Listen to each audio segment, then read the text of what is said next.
Jackson Lee. With great enthusiasm, Nancy Pelosi.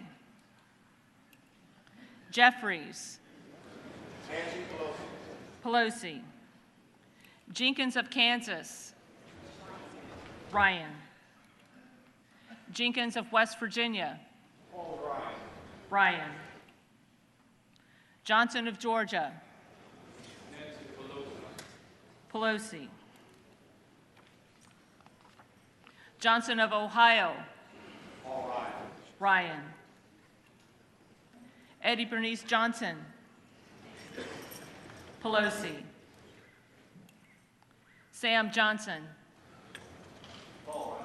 Ryan. Jolly. Ryan. Jones. Webster.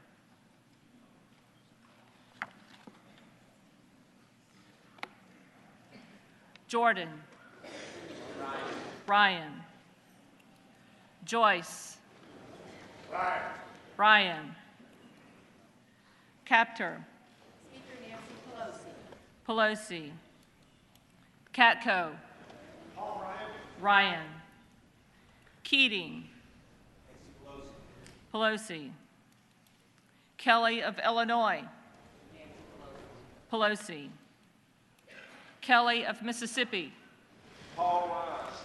Ryan. Kelly of Pennsylvania. Ryan. Kennedy. Pelosi. Kildee. Pelosi. Kilmer. Pelosi. Kind. Pelosi. King of Iowa. Ryan. King of New York. Ryan. Kinzinger of Illinois. Ryan. Kirkpatrick. Pelosi. Klein. Ryan. Knight. Ryan. Custer. Pelosi. Labrador. Ryan. LaHood. Ryan. LaMalfa. Ryan. Lamborn. Ryan. Lance. Ryan. Langevin. Pelosi. Larson of Washington. Pelosi. Larson of Connecticut. Pelosi. Latta. Ryan. Lawrence. Nancy Pelosi. Pelosi. Lee. Nancy Pelosi. Pelosi. Levin. Pelosi. Lewis. Pelosi. Ted Lieu. Pelosi. Lipinski. Lipinski. Lobiondo. Ryan. Lobsat. Pelosi. Lofgren. Pelosi. Long. Ryan. Loudermilk. Ryan. Love. Paul B. Ryan. Ryan. Lowenthal. Nancy Pelosi. Pelosi. Lowy. Nancy Pelosi. Pelosi. Lucas. Ryan. Lutkmeyer. Ryan. Ben Ray Lujan. Pelosi. Michelle Lujan Grisham. Nancy Pelosi. Pelosi. Lummis. Paul Ryan. Ryan. Lynch. Pelosi. MacArthur. Ryan. Carolyn Maloney. Pelosi. Sean Maloney. Pelosi. Marchant. Ryan. Marino. Ryan. Massey. Honorable Dana Webster. Webster.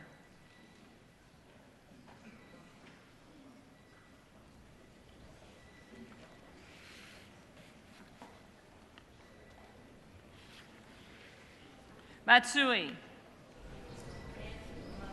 Pelosi. McCarthy. Ryan. McCall. Ryan. McClintock. Ryan. McCollum. Pelosi. McDermott. Pelosi. McGovern. Pelosi. McHenry. Ryan. McKinley. Ryan. McMorris Rogers. Ryan. McNerney. Pelosi. McSally. Ryan. Meadows. Ryan. Meehan. Ryan. Meeks.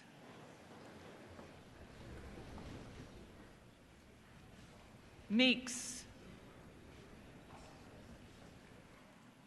Ming. Pelosi. Messer. Ryan. Micah. Ryan.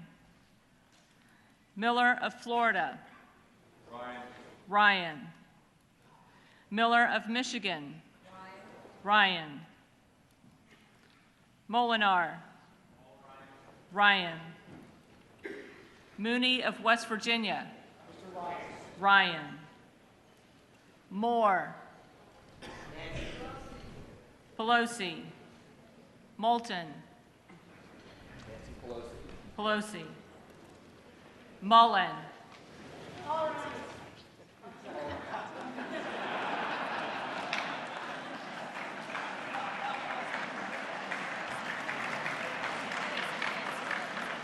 Ryan. Mulvaney. Ryan.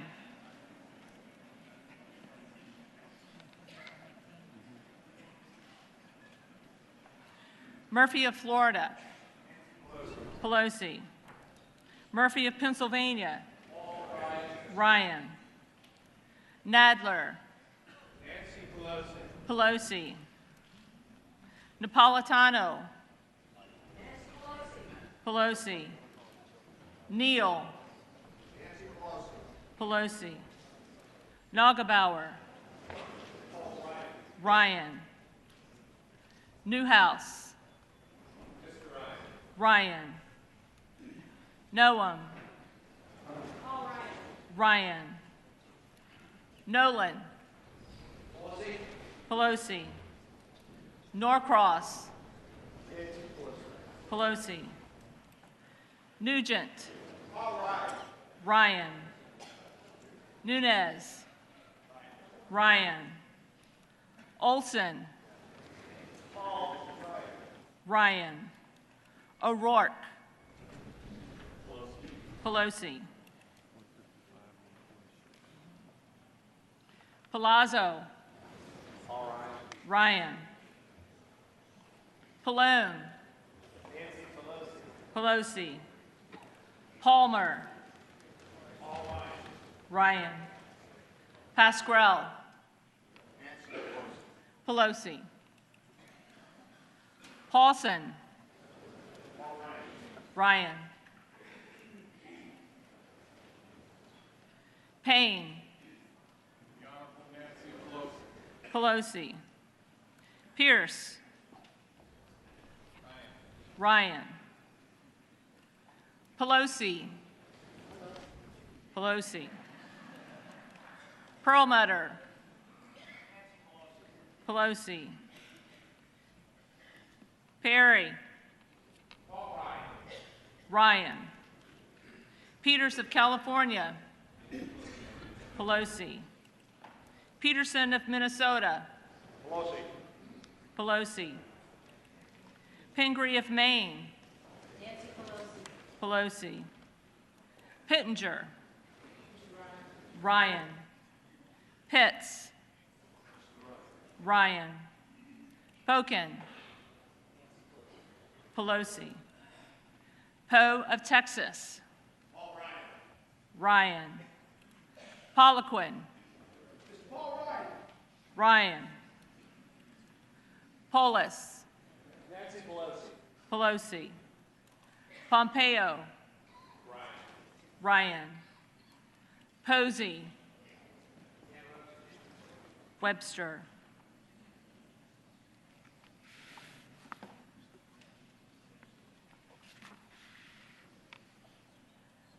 Price of Georgia. Ryan. Price of North Carolina. Nancy Pelosi. Pelosi. Quigley. Pelosi. Rangel. Nancy Pelosi. Pelosi. Ratcliffe. William Ryan's little brother, Paul Ryan. Paul Ryan. Ryan. Reed. Paul Ryan. Ryan. Reichert. Ryan. Renacci. Paul Ryan. Ryan. Ribble. Ryan. Rice of New York. Pelosi. Rice of South Carolina. Ryan. Richmond. Pelosi. Ridgel. Ryan. Roby. Ryan. Rowe of Tennessee. Ryan. Rogers of Alabama. Ryan.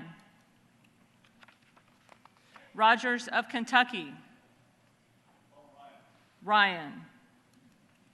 Roybacher. Ryan. Rokita. Ryan. Rooney of Florida. Ryan. Roscom. Ryan. Ross-Leitonen. Ryan. Ross. Ryan. Rothfuss. Ryan. Rouser. Ryan. Roybal Allard. Pelosi. Royce. Ryan. Ruiz. Pelosi. Ruppersberger. Pelosi. Rush. Pelosi. Russell. Ryan. Ryan of Ohio. While I love the name Ryan, I vote for Pelosi. Pelosi. Ryan of Wisconsin. Ryan of Wisconsin. Salmon. Ryan. Linda T. Sanchez. Pelosi. Loretta Sanchez. Pelosi. Sanford. Ryan. Sarbanes. Pelosi. Scalise. Ryan. Schakowsky. Pelosi. Schiff. Pelosi. Schrader. Pelosi. Schweikert. Ryan. Scott of Virginia. Pelosi. Austin Scott. Ryan. David Scott. Pelosi. Sensenbrenner. Ryan. Serrano. Pelosi.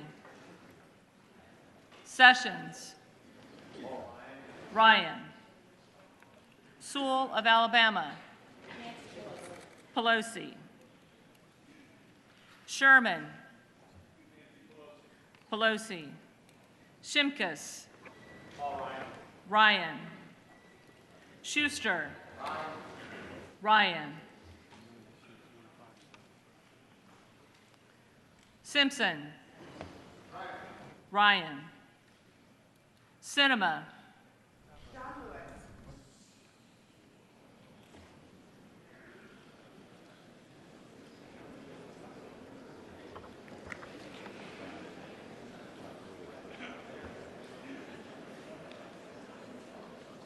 John Lewis.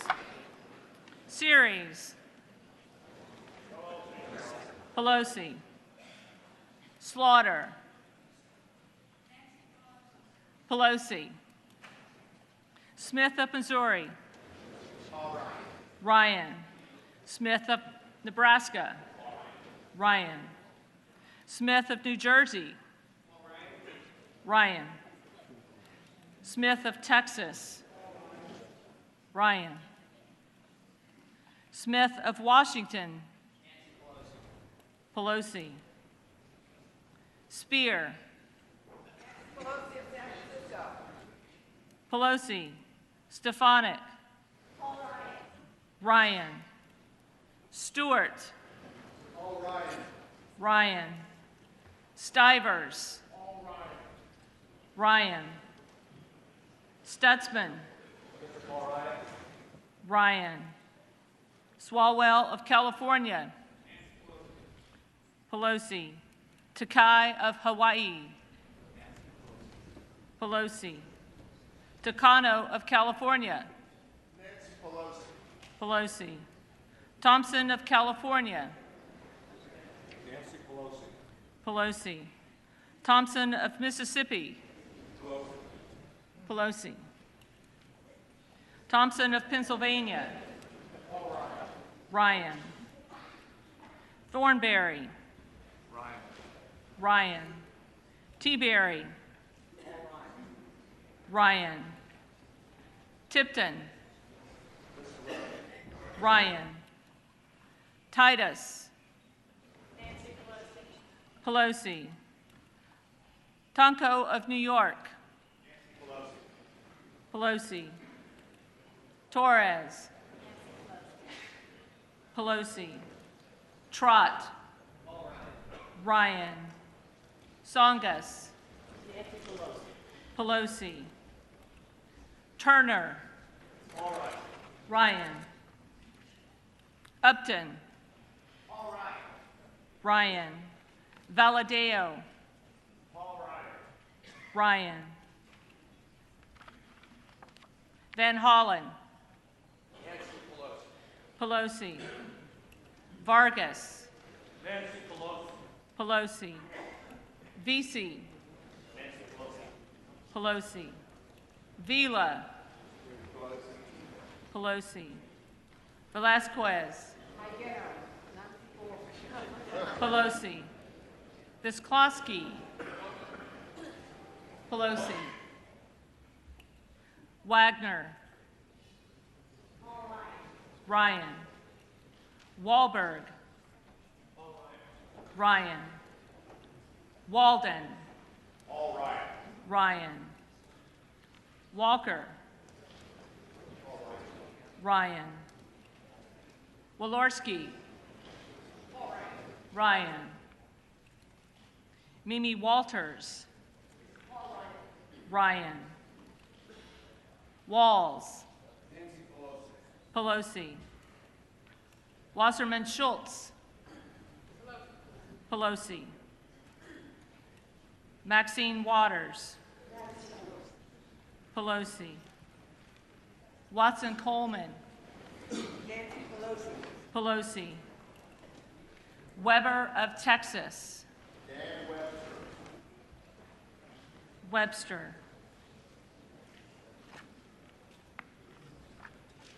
Webster of Florida. Webster of Florida. Welch of Vermont. Pelosi. Winstrup. Ryan. Westerman. Ryan. Westmoreland. Ryan. Whitfield. Ryan. Williams. Ryan. Wilson of Florida.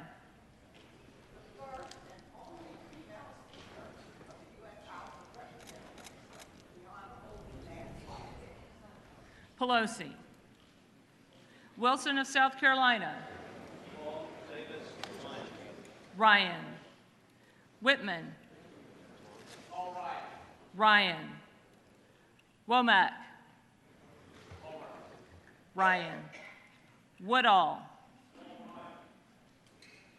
Ryan. Yarmouth. Pelosi. Yoder. Ryan. Yoho. Webster.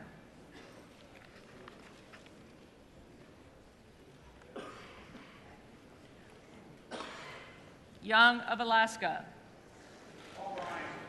Ryan. Young of Iowa. Ryan. Young of Indiana.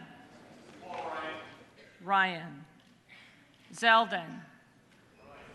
Ryan. Zinke. Next Speaker of the House, Paul Davis Ryan. Ryan.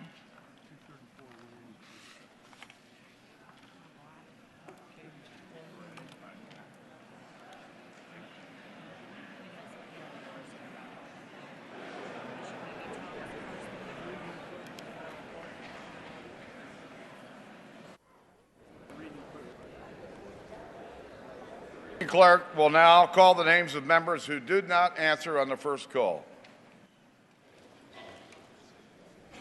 Bishop of Utah. Ryan.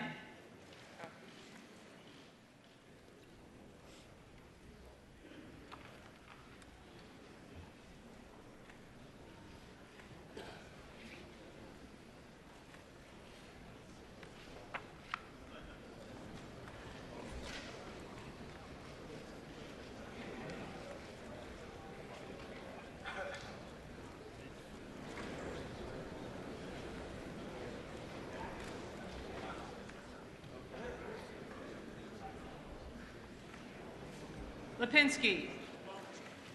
Pelosi.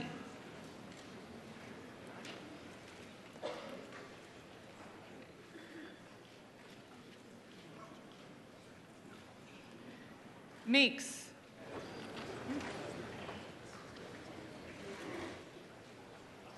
Meeks.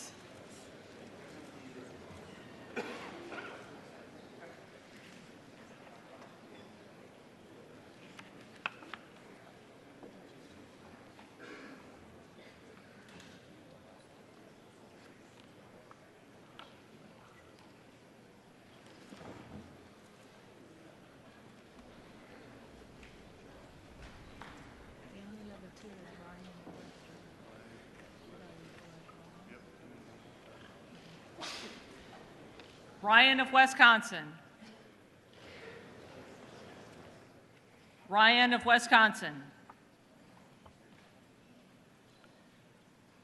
Webster of Florida. Webster of Florida.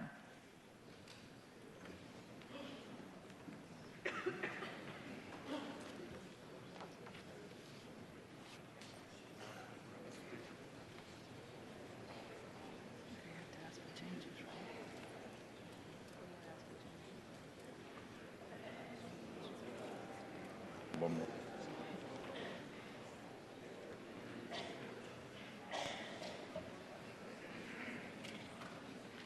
Boehner. Ryan.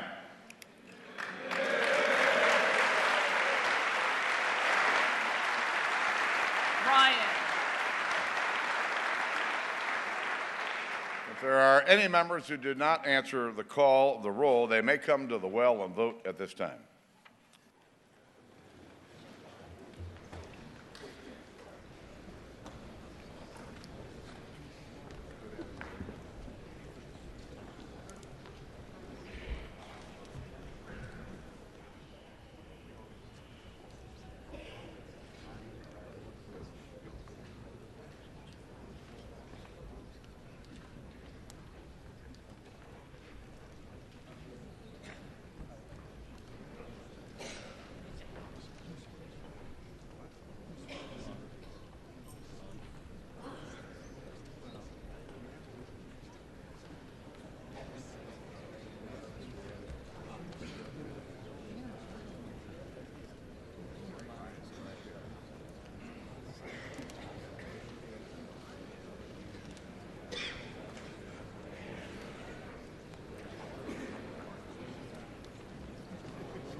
The tellers agree in their tallies that the total number of votes cast is 432, of which the Honorable Paul D. Ryan of the state of Wisconsin has received 236. The Honorable Nancy Pelosi of California has received 184. The Honorable Daniel Webster of the state of Florida has received 9. Honorable Jim Cooper of the state of Tennessee has received 1. The Honorable John Lewis of Georgia has received 1. And the Honorable Colin Powell has received 1. Therefore, the Honorable Paul D. Ryan of the state of Wisconsin, having received a majority of the votes cast, is duly elected as Speaker of the House.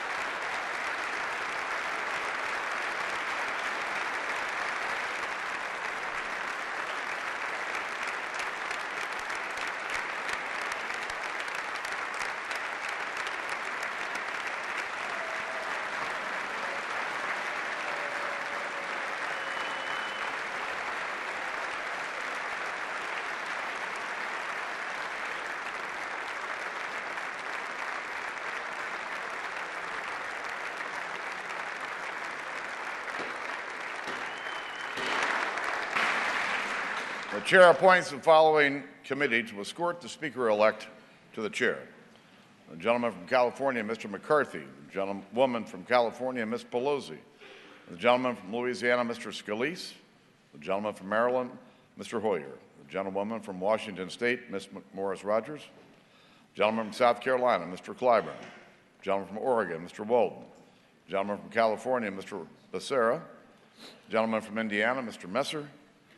The gentleman from New York, Mr. Crowley. The gentlewoman from Kansas, Ms. Jenkins.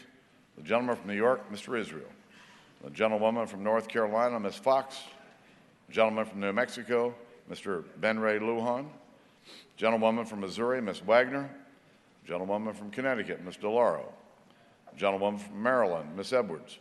The gentleman from Texas, Mr. Sessions. The gentleman from Maryland, Mr. Van Hollen. The gentleman from North Carolina, Mr. McHenry.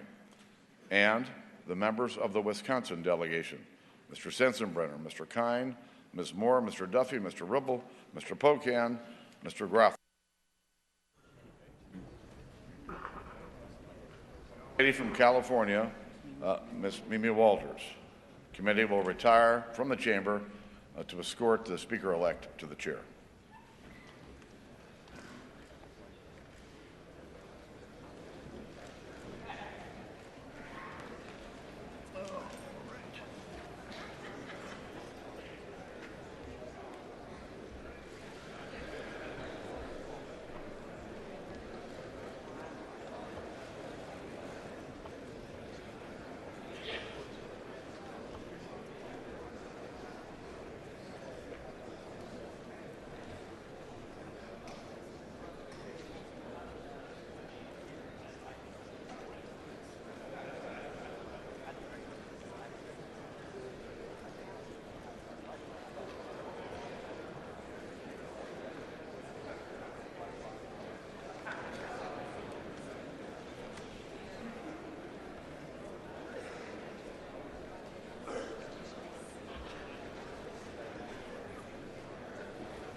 Mr. Speaker, the Speaker-elect, Paul D. Ryan of the state of Wisconsin.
My dear colleagues of the 114th Congress of the United States, today, as every day, we come to this floor strengthened and inspired by the support of our colleagues, the trust of our constituents, and the love of our families. My special thanks to my husband, Paul, our 5 children, our 9 grandchildren, and the entire Pelosi and D'Alessandro families for their support. My deep gratitude to the people of San Francisco for the continued honor they give me to represent them here. And my heartfelt thanks to my Democratic colleagues for extending to me the honor of being nominated to be Speaker of the House. Thank you, my colleagues.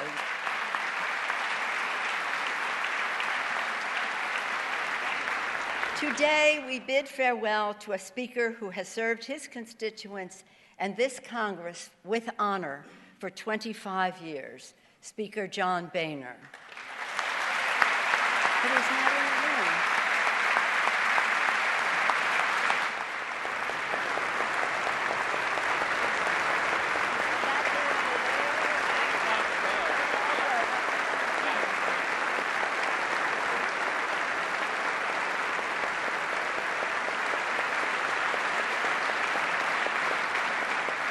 In his story, we are reminded of the enduring, exceptional promise of America. This hardworking son of an Ohio bartender and owner who grew up to be the Speaker of the House of Representatives. John Boehner talked about the American dream. John Boehner, you are the personification of the American dream.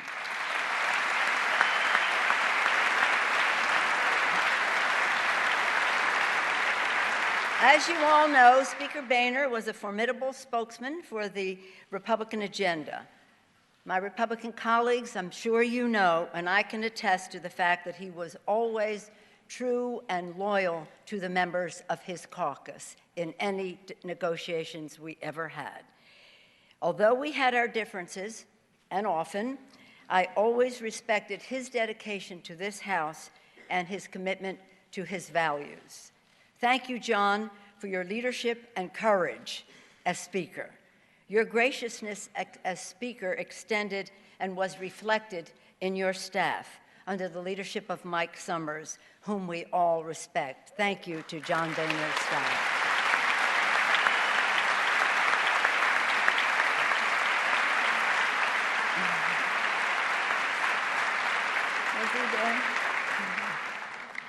And I know I speak for everyone here, Democrats and Republicans, when I thank you for making the visit of His Holiness Pope Francis such a beautiful and meaningful experience for all of us.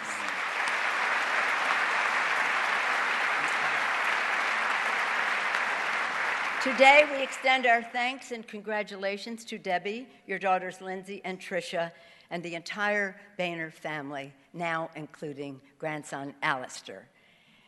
Let's hear it for the family of John Boehner.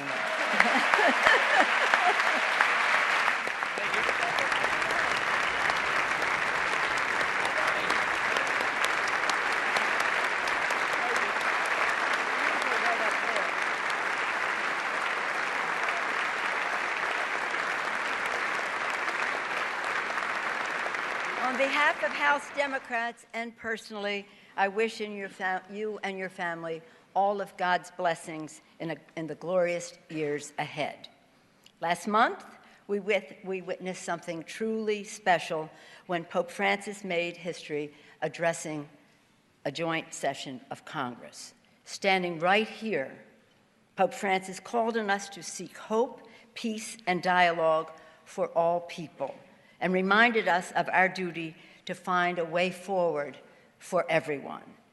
A good political leader, His Holiness said, is one who, with the interest of all in mind, seizes the moment in a spirit of openness and pragmatism, with the interest in mind of all.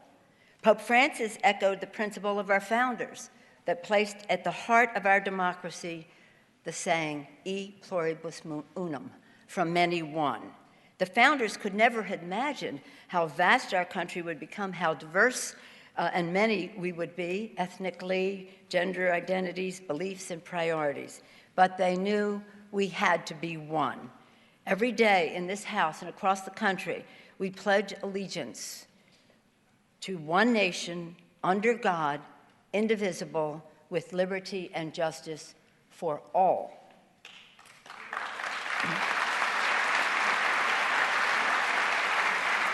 This is the beauty of America, that for all of our honest differences, perspectives, and priorities, aired and argued so passionately on this floor, we are committed to being one nation. Despite our differences, in fact, respecting them, I look forward to a clear debate in this marketplace of ideas, the People's House of Representatives. And so, my fellow colleagues, we have a responsibility to act upon our shared faith in the greatness of our country. We have a responsibility to be worthy of the sacrifices of our troops, our veterans, and our military families. We have a responsibility to make real the promise of the American dream for all. There is important work before the Congress. We must do more to promote growth, decrease the deficit, create good-paying jobs, and increase the paychecks of America's working families. Today, in this House, a page is turned, a new chapter has begun. Today, the gavel passes to a proud son of Wisconsin, the first speaker from Wisconsin.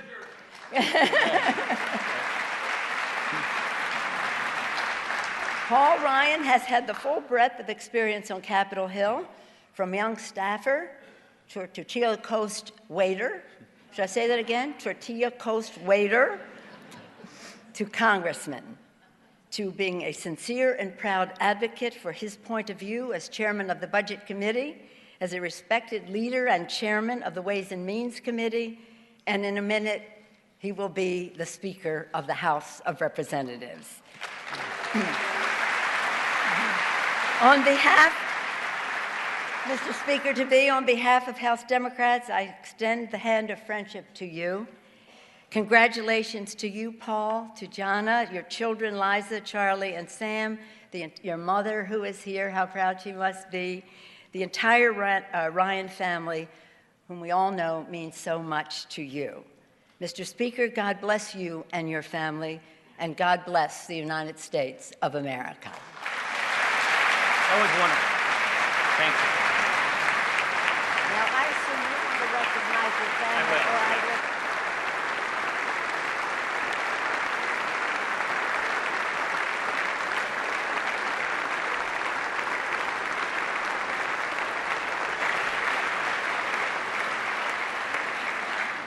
This is the Speaker's house.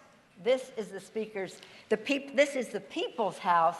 This is the People's gavel. In the people's name, it is my privilege to hand this gavel to the Speaker of the House, Congressman and Honorable Paul Ryan. Thank you. Thank you very much. Thank you, Nancy.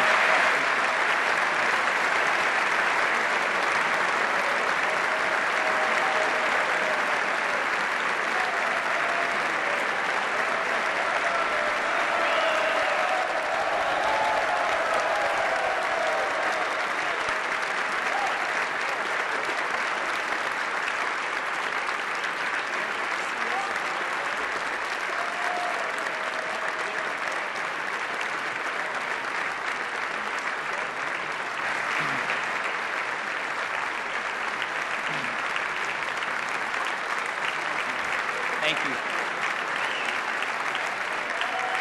Thank you very much. Thank you. Thank you.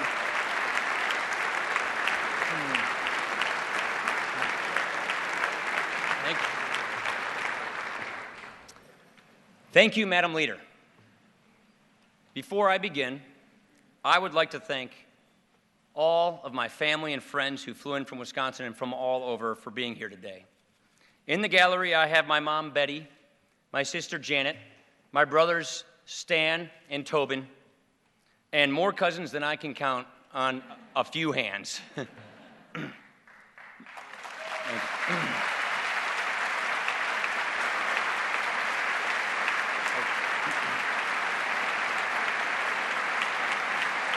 all over.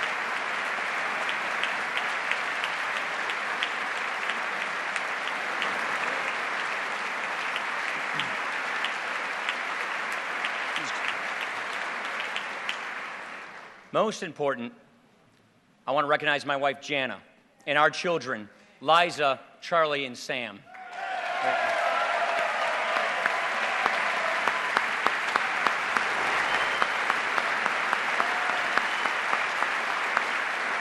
guys.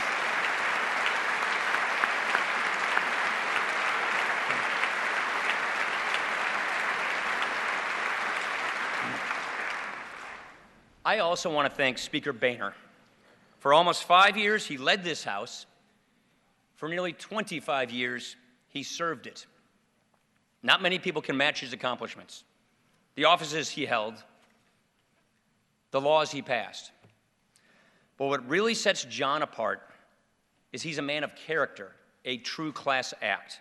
He is, without a question, the gentleman from Ohio. So please join me in saying one last time, thank you, Speaker Boehner.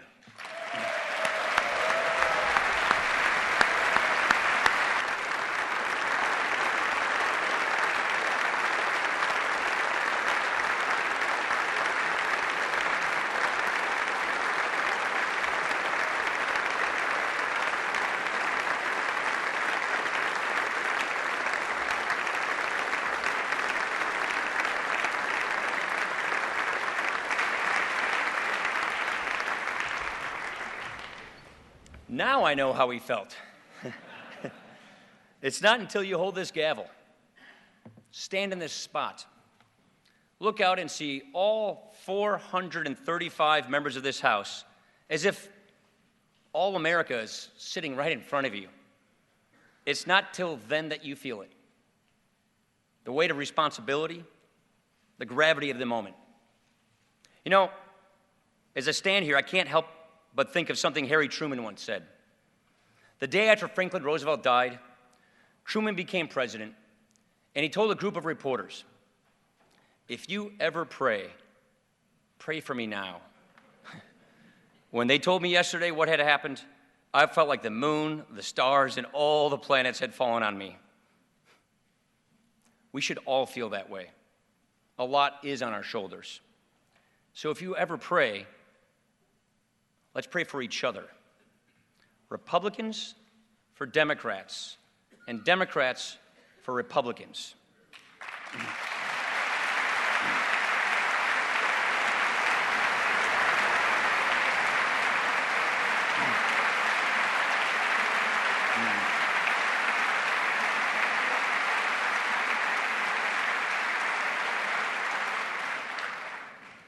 And I don't mean pray for a conversion, all right? Pray for a deeper understanding. Because when you're up here, you see it so clearly. Wherever you come from, whatever you believe, we are all in the same boat. I never thought I'd be Speaker. But early in my life, I wanted to serve this House. I thought this place was exhilarating because here you can make a difference. If you had a good idea, if you worked hard, you could make it happen. You could improve people's lives. To me, the House of Representatives represents what's best of America, the boundless opportunity to do good. But let's be frank. The House is broken. We're not solving problems. We're adding to them. And I am not interested in laying blame. We are not settling scores. We are wiping the slate clean.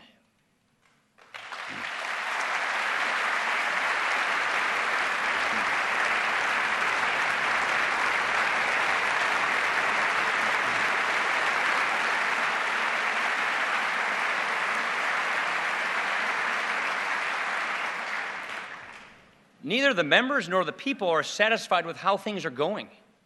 We need to make some changes, starting with how the House does business.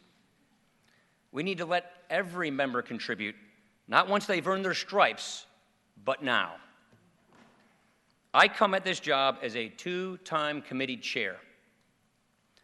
The committees should retake the lead in drafting all major legislation.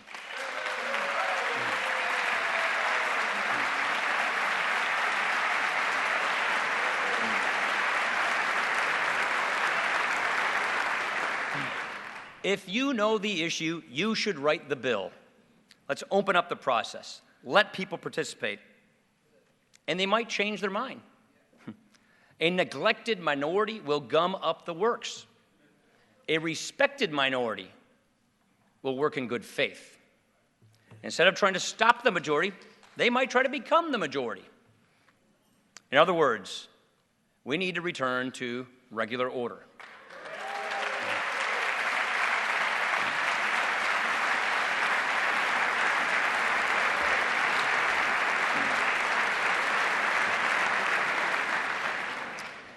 Now, I know this sounds like process.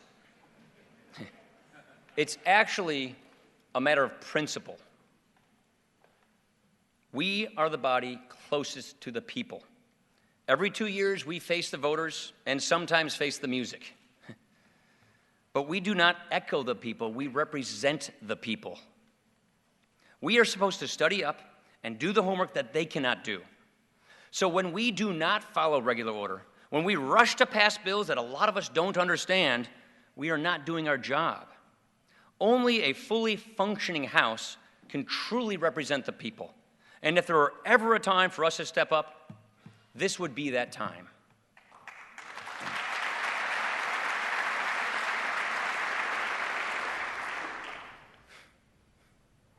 America does not feel strong anymore because the working people of America do not feel strong anymore. I'm talking about the people who mind the store and grow the food and walk the beat and pay the taxes and raise the family. They do not sit in this House. They do not have fancy titles, but they are the people who make this country work, and this House should work for them.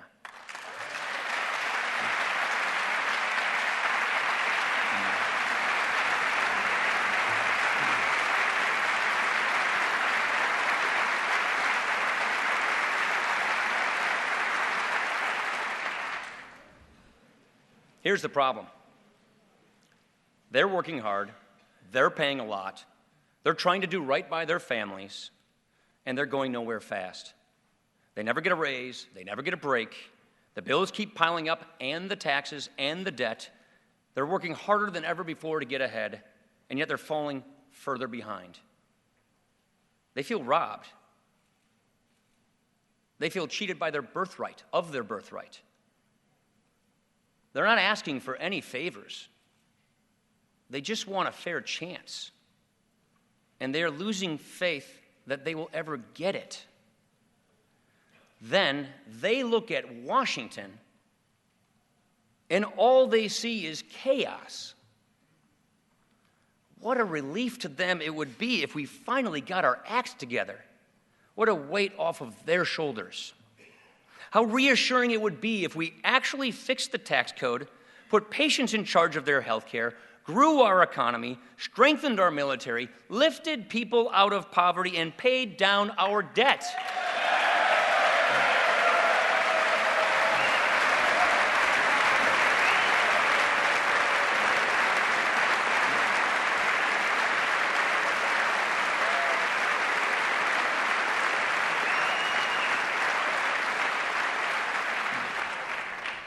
At this point, nothing could be more inspiring than a job well done. Nothing could stir the heart more than real, concrete results. The cynics will scoff. They'll say it's not possible. You better believe we're going to try. We will not duck the tough issues. We will take them head on. We are going to do all we can do so that working people get their strength back and people not working get their lives back.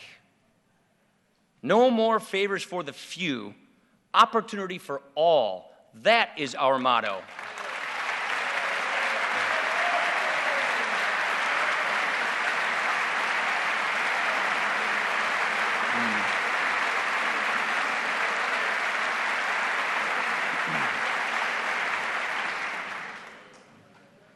You know, I often talk about a need for a vision. I'm not sure I ever really said what I meant. We solve problems here, yes. We create a lot of them too. But at bottom, we vindicate a way of life. We show by our work that free people can govern themselves. They can solve their own problems. They can make their own decisions. They can deliberate, collaborate, and get the job done. We show that self-government is not only more efficient and more effective, it's more fulfilling. In fact, we show it is that struggle, that hard work, that very achievement itself that makes us free. That is what we do here. And we will not always agree. Not all of us, not all of the time. But we should not hide our disagreements. We should embrace them. We have nothing to fear from honest differences honestly stated.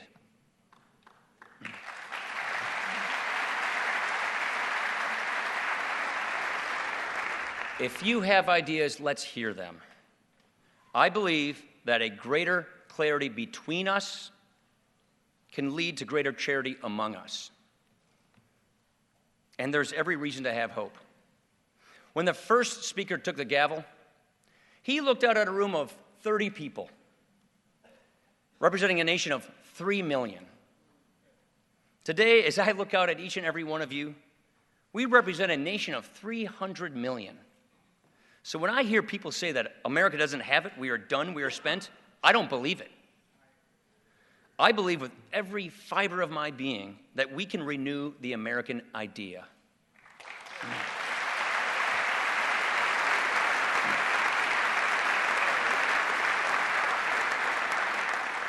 Now, our task is to make us all believe. My friends, you have done me a great honor. The people of this country, they have done all of us a great honor. Now let's prove ourselves worthy of it. Let's seize the moment. Let's rise to the occasion.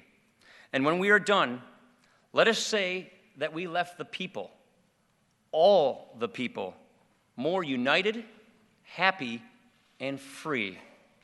Thank you.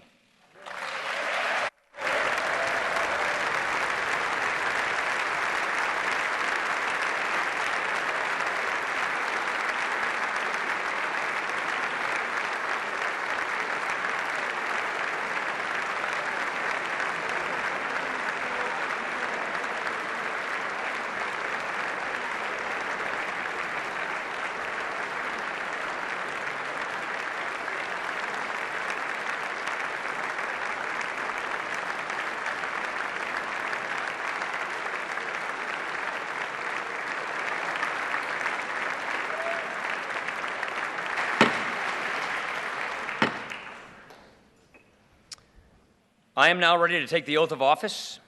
I ask that the Dean of the House of Representatives, the Honorable John Conyers, Jr. of Michigan, to administer the oath of office.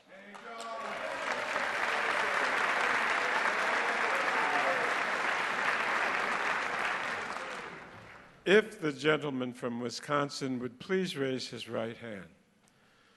Do you, sir, solemnly swear or affirm that you will support and defend the Constitution of the United States against all enemies, foreign and domestic, that you will bear true faith and allegiance to the same, that you take this obligation freely without any mental reservation or purpose of evasion, and that you will well and faithfully discharge the duties of the office on which you are about to enter, so help you God?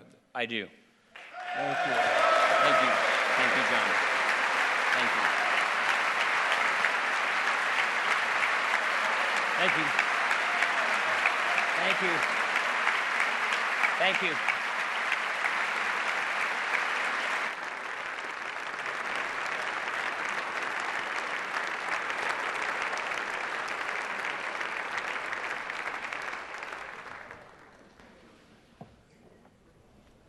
For what purpose does the gentleman from California, Mr. McCarthy, seek recognition?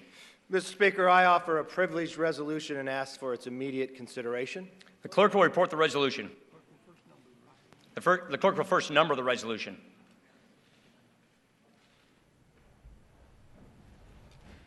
House Resolution 503, Resolved, that the clerk be instructed to inform the President of the United States that the House of Representatives has elected Paul D. Ryan, a representative from the state of Wisconsin, Speaker of the House of Representatives. Without objection, the resolution is agreed to, and the motion to reconsider is laid upon the table. Hey!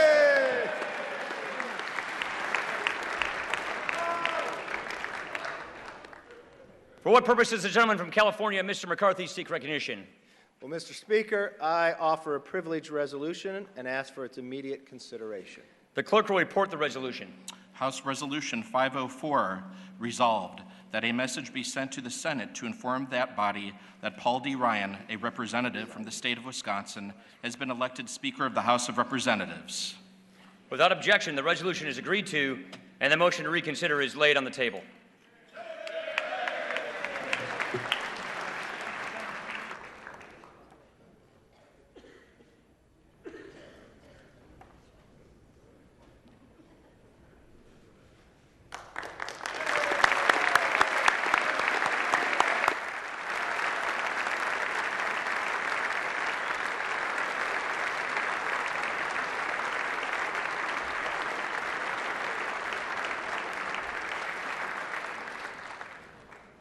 Chair lays before the House a communication. The Honorable the Clerk, House of Representatives, Madam, as a result of my election today as Speaker, this letter is to inform you that I resign as Chairman of the Committee on Ways and Means and from further service on that committee. I also resign as Chairman and a member of the Joint Committee on Taxation. Signed sincerely, Paul D. Ryan. Without objection, the resignation is accepted. The Chair would take this occasion to note that the Speaker's announced policies with respect to particular aspects of the legislative process placed in the record on January 6, 2015 will continue in effect for the remainder of the 114th Congress. The Chair announces that the Speaker has delivered to the Clerk a letter dated October 29, 2015 listing members in the order in which each shall act as Speaker pro tem under Clause 8B3 of Rule 1.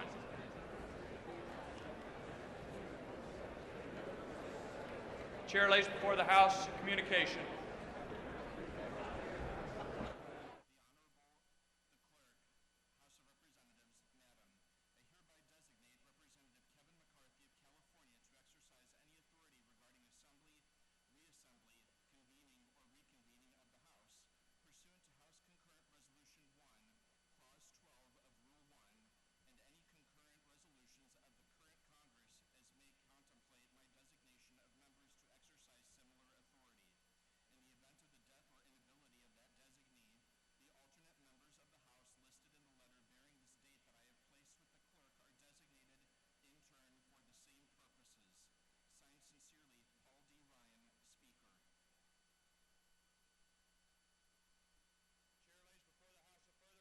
All right, guys, it looks like we have lost that feed. So what I'm going to do is take you guys live now.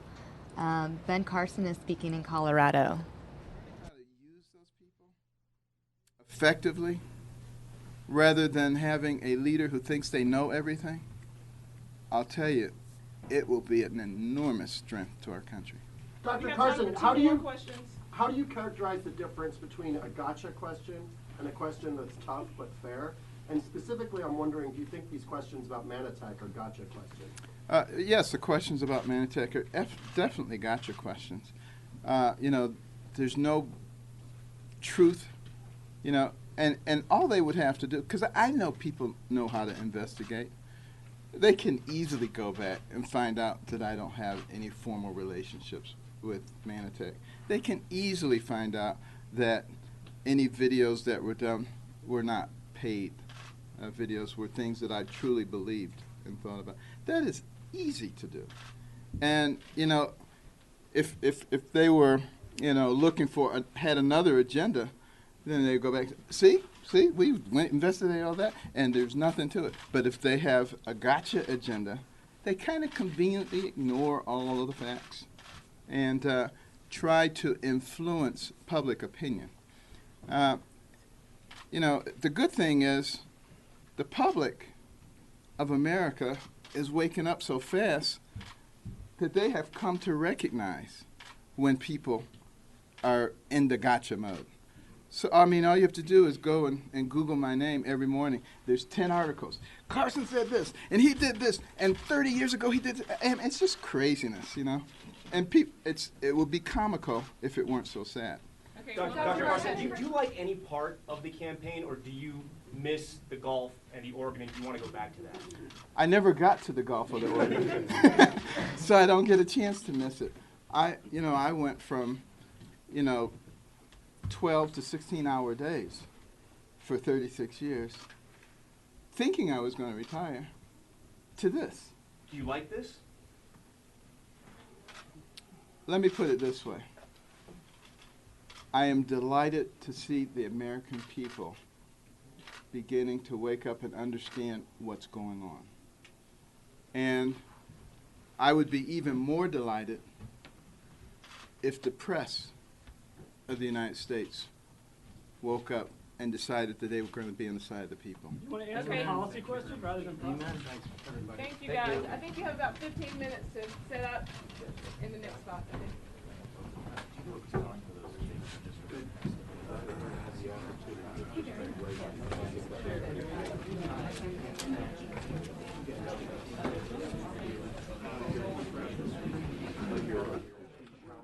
Alright guys, looks like we just caught the tail end of that event. I'm gonna be back with you guys at 9 o'clock. Starting at 9 o'clock, we will be recapping last night's GOP debate featuring clips of Ben Carson, Donald Trump, Chris Christie, and more.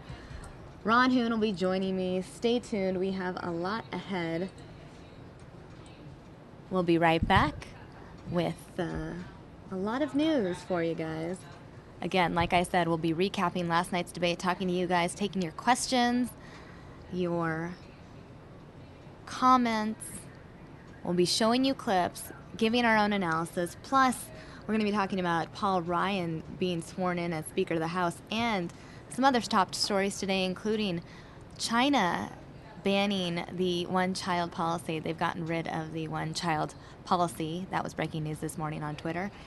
And Owen Labrie, remember him, the prep school rape trial that we covered extensively a few months ago? Well, he is being sentenced today, so we'll be watching that trial as well. Stay tuned.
All right, guys, this is Sami. I just wanted to give you a heads up that we will be back with you in about 20 minutes.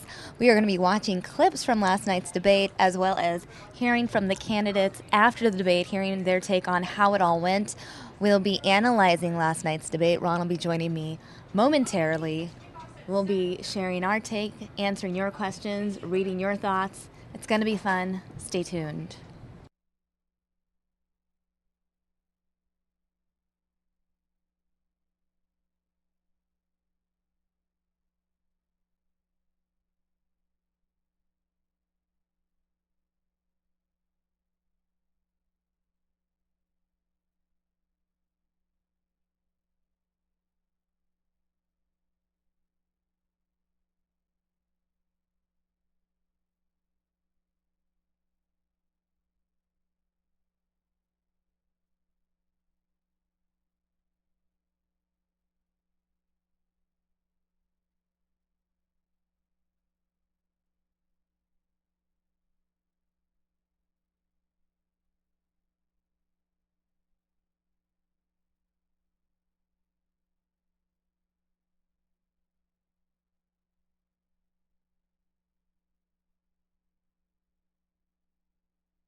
Hey everyone, Samia Khan here with your Fox 10 News Now update. It is Thursday morning. More importantly, it's the morning after a GOP presidential debate, guys. I have clips, I have analysis, I have so many different clips. I have clips from the actual debate itself, then there's various interviews with all the different candidates. We have clips of that as well. Ron Hoon will be popping in and out throughout the morning to join me when he's not over there on set of the TV version of Fox 10. And we'll be chatting with you guys, taking questions, viewing your comments. It's going to be fun. It's going to be interactive. I have stories from Fox National that I can play that'll recap some of what happened last night in case you missed it, or maybe you don't have access to CNBC. I do know that it was something that you could only watch online if you already did have access via cable subscription. So if you missed it, don't worry. We're going to talk about the highlights. This is not my, by the way, oh my goodness. That's awkward. That is actually my top 5. Apparently, I had accidentally grabbed someone else's top 5. I think those were Kinsey's from last night. And this is actually the top 5 right here. Man, it's okay. We all have technical issues from time to time. So as you can see, we have the recap of the CNBC GOP debate. Paul Ryan elected Speaker of the House this morning. We actually streamed live as the House voted Paul Ryan in. Then we heard from both Nancy Pelosi and Paul Ryan, also John Boehner as well. We're going to recap that. Plus, China got rid of its one-child policy. Yep. Today, it was announced that Chinese couples can now have 2 children. This is big news because the fact that the government can regulate the number of kids you have in and of itself is pretty crazy. Plus, remember Owen Labrie, the prep school student who was found guilty of raping that girl not guilty of raping this girl. I should be very technical. He was found guilty on certain charges, but he was accused of raping that girl, found guilty on a number of different charges. He's going to be sentenced today, so we will be giving you guys that update as well. Plus, it's National Cat Day. I figured we'd have one light story in this mix of stories. So with that said, I am going to go ahead and play for you one of a few stories sent to us from Fox National that recaps last night's debate. So this one is the first one sent to us. This is actually from Joel Waldman.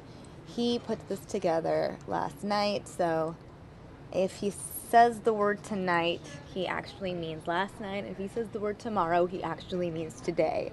I want to share this. I'm going to show you a number of different Fox News reporters, various clips and analysis, and hopefully we'll be able to get Ron over here in about 5 or 6 minutes, 7 minutes maybe.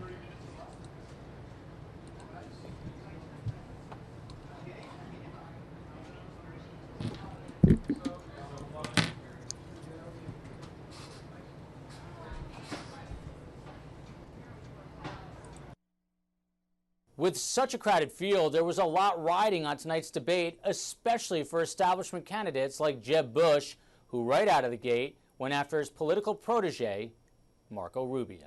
There are a lot of people living paycheck to paycheck in Florida as well. They're looking for a senator that will fight for them each and every day. The only reason why you're doing it now is because we're running for the same position, and someone has convinced you that attacking me is going to help you. That someone could be Bush's own father or perhaps brother. They were among a handful of close advisors who huddled this weekend, strategizing on how best to turn around Jeb Bush's floundering campaign.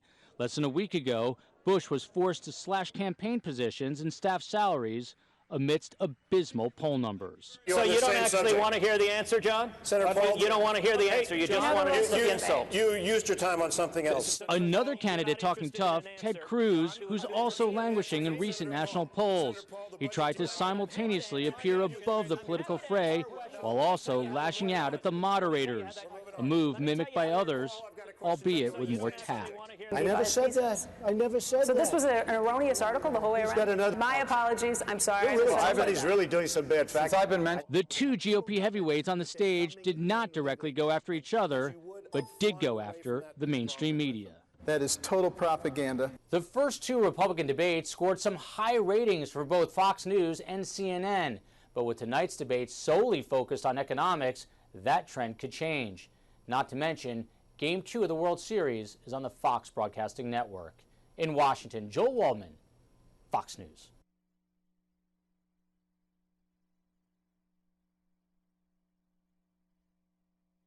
Reaction is pouring in this morning, hours after the Republican presidential candidates faced off for the third time this campaign season. His poll numbers tanked. That's why he's on the end. And he got nasty. So you know what? You can have him. Marco, when you signed up for this was a 6-year term, and you should be showing up to work. The presidential hopefuls did find common ground in their attack of the moderators and the so-called mainstream media.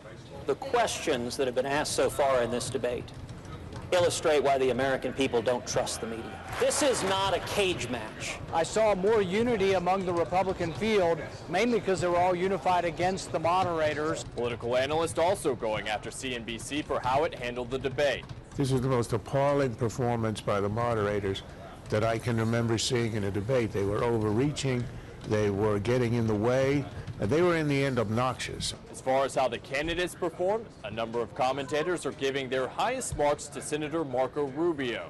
Rubio won. He was the only candidate I gave a solid A to. I have Rubio, Cruz, and Christie as the big winners. I think the two leaders, Donald Trump and Ben Carson, I think they stalled a bit tonight. Some debate watchers, however, are singling out Senator Ted Cruz as their favorite. In past debates, I wasn't too impressed, but I think he did very well tonight, and he kind of kicked it off. I came in here tonight as a Ben Carson fan. I'm still a fan, but now I'm all about Ted Cruz. He's my man now. The next and fourth GOP debate will air on the Fox Business Network on November 10th in Milwaukee.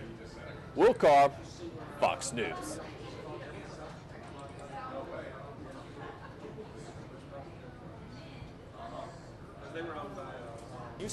This, one of the headline moments in Wednesday night's GOP presidential debate. The Senate, what is it, like a French work week? You get like 3 days where you have to show up?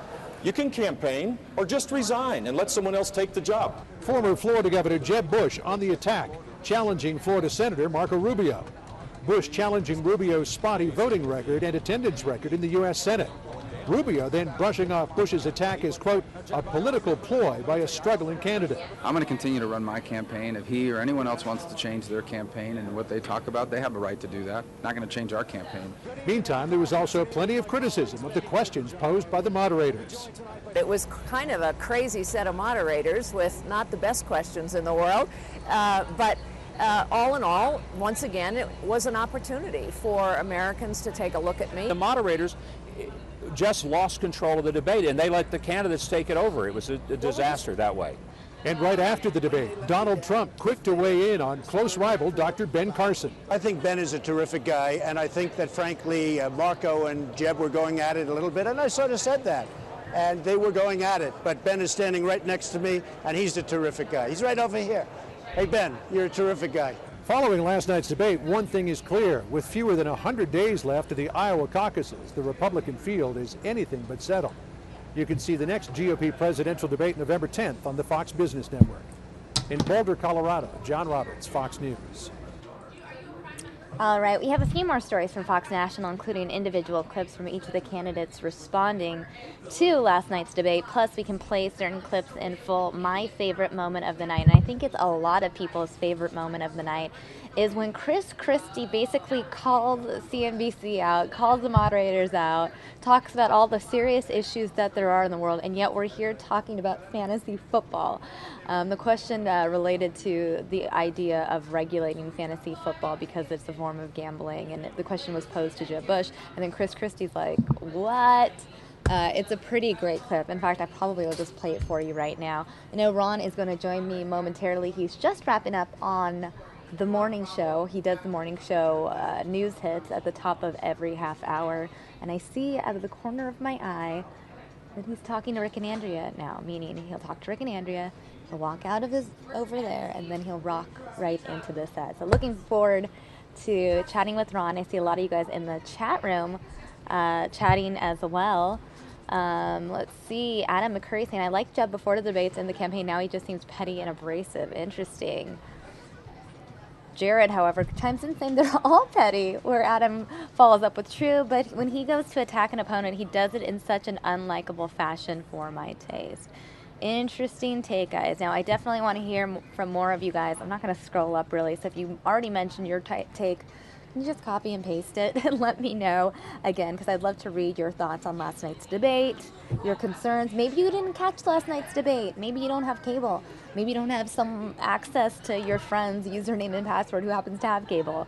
Not that I did that or anything. Okay, maybe I did.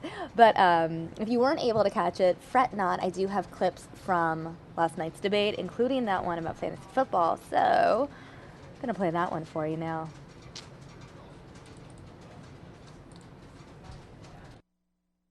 So here's, Carl, are we say really this. talking about getting we have government a government involved in fantasy football? We have, wait a second, we have $19 trillion in debt. We have people out of work. We have ISIS and Al-Qaeda attacking us. And we're talking about fantasy football? Can we stop? Stop. So seriously. How about this? How about we get the government to do what they're supposed to be doing? Secure our borders, protect our people, and support American values and American families. Enough on fantasy football. Let people play. Who cares? Chris Christie telling it like it is. My personal opinion is I thought Chris Christie's responses were pretty good. I paid attention to him more during this debate. I feel like I didn't hear Donald Trump being asked the most questions for once. Maybe I wasn't paying attention. I feel like we got to hear more from each person in terms of more equal time. I don't know if that's actually true because there were certain people that did want to comment a lot. I heard a lot from Carly Fiorina, from Chris Christie, Jeb Bush. I mean, I actually heard from all of them. I know that they directed questions to Kasich. Don't really remember hearing from Ted Cruz too much, though, although I'm trying to remember if I really liked his closing statements. I'm also going to actually bring up some of Steve Kraft's tweets. I wanted to have Steve Kraft up here, but he is going to be going up to Sedona, I think, for a story. So, unfortunately, he will not be able to join us. Again, we're going to get Ron Hoon up here in a seat right there to hang out with you guys. I noticed that in the chat room, Rachel is saying that she really enjoyed the debate. Yes, the questions were silly, but I'm glad they got to talk about issues and not each other. Absolutely. Let's see. Tess chiming in saying this was a great response from Christie. I mean, I think it was the quote of the night, hands down. The fantasy football moment. I just died laughing in my apartment all by myself. My neighbors were like, what is she watching? Is she watching a sitcom? No. The CNBC GOP debate. Rachel saying Christie seems to have done a better job, but I can't get past the bridge issue. See, I really think that Christie did a better job in this round as well, as opposed to the two previous rounds. Tess says, I can't take Christie seriously either. Rachel saying Cruz seems to be the first to speak out against the moderators. Right. Everyone was kind of upset with the moderators. They called out the media, the biased liberal media, mainstream media, which I can pull up that clip as well. And Tess saying she thinks that Cruz did a really good job, and she doesn't usually pay attention to him. Right here. Here's that clip on Ted Cruz calling out the media bias.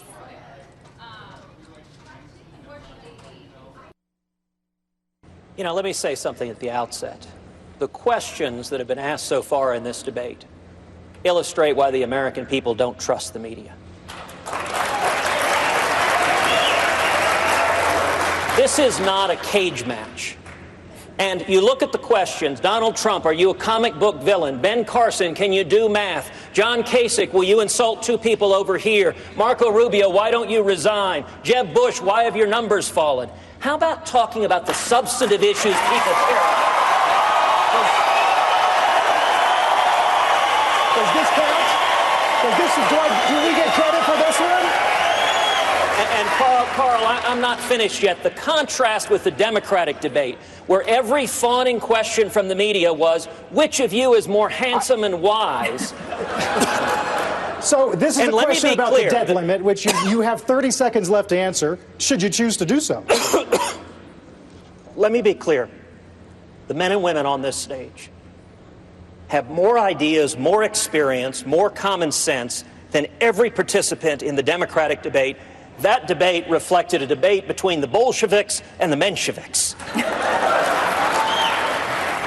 And nobody watching at home believes that any of the moderators has any intention of voting in a Republican primary.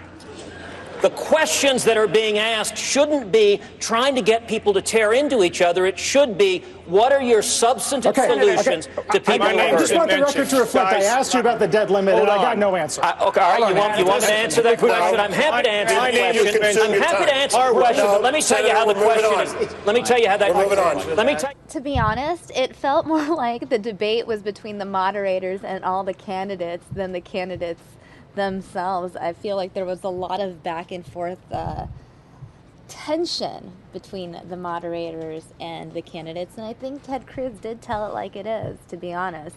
Jared Mullins chiming in saying CNBC is part of the mainstream media. Tess saying moderators were looking for sound bites that would reflect badly on the candidates. The candidates did not fall for it, though. They did well. Rachel agrees with Tess. Rachel saying, I love this clip from Cruz, honestly. Tess saying, this is actually my favorite moment of the night, delivered by Cruz. Rachel saying, one thing though, CNBC did not cut off his response because he wasn't answering the question. That's an interesting point as well. Tess saying, this is even better the second time around. Cruz, clap, clap, clap, clap, clap. Cruz. Interesting. Well, Tess, this one's for you then. I'm just going to play it one more time. How about that? Why not? If it was great the second time, then third time's a charm, so they say. Let's go ahead and watch.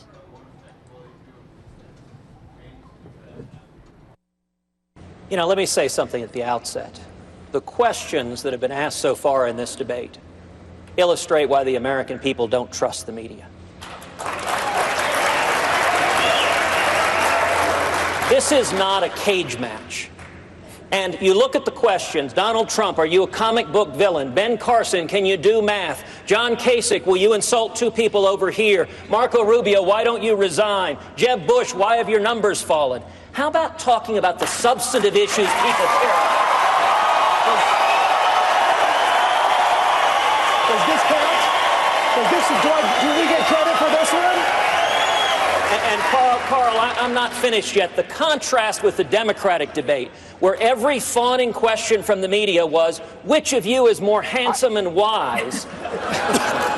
So this is a question about the debt limit, which you have 30 seconds left to answer, should you choose to do so. Let me be clear. The men and women on this stage have more ideas, more experience, more common sense than every participant in the Democratic debate. That debate reflected a debate between the Bolsheviks and the Mensheviks. And nobody watching at home believes that any of the moderators has any intention of voting in a Republican primary. The questions that are being asked shouldn't be trying to get people to tear into each other. It should be, what are your substantive solutions to people? I just want the record to reflect. I asked you about the debt limit, and I got no answer. Okay, all right, you want me to answer that question? I'm happy to answer the question. I'm happy to answer the question, but let me tell you how the question is. Let me tell you how that. Let me tell you how that. It's so entertaining to watch again. It's going to be the clip that I end up just playing over and over throughout the day, I swear. Tess saying, yep, third time's even better. Rachel asking, who comes up with the questions, the moderators or the network? That's a good question, Rachel. I actually don't have the answer to that, but my guess is Ron Hoon will probably have the answer. I just texted him saying, I'm playing all the clips without you. Come soon. It's true. And he sent me a checkbox, so that means he acknowledged it, and hopefully he'll be joining soon. I am excited to talk to Ron about it. He and I spoke about it as soon as I got in. I walked right over to his desk over there, and I was like, Ron, the election, and we're just smiling, or not the election, the debate, just smiling at each other, knowing in our minds that we were going to have a good discussion today. Hapalea saying this was a great moment for Ted Cruz. Ted saying this actually made me add Cruz to my top 4 candidates I'm considering. Very interesting. Happily. Tess said that. Let me see. All right, guys, I'm going to start playing some more clips for you. This is actually another clip since we're talking about Cruz. Cruz, after the show, talked to Fox News discussing specifically how insulting he found the questions to be.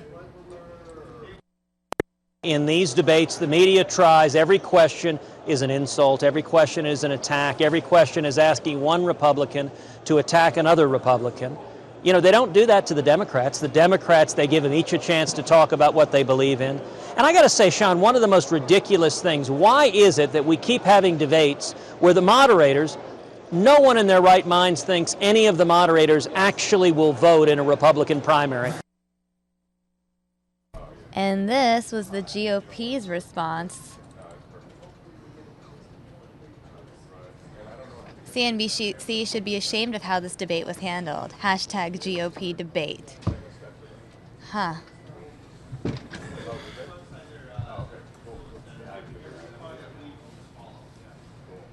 There's a difference between tough questions and gotcha questions. The debate is supposed to be about letting candidates express their vision, their plans, their solutions for America. This was supposed to be a financial debate. It wasn't. It was a gotcha interview over and over again, and that was a disappointment.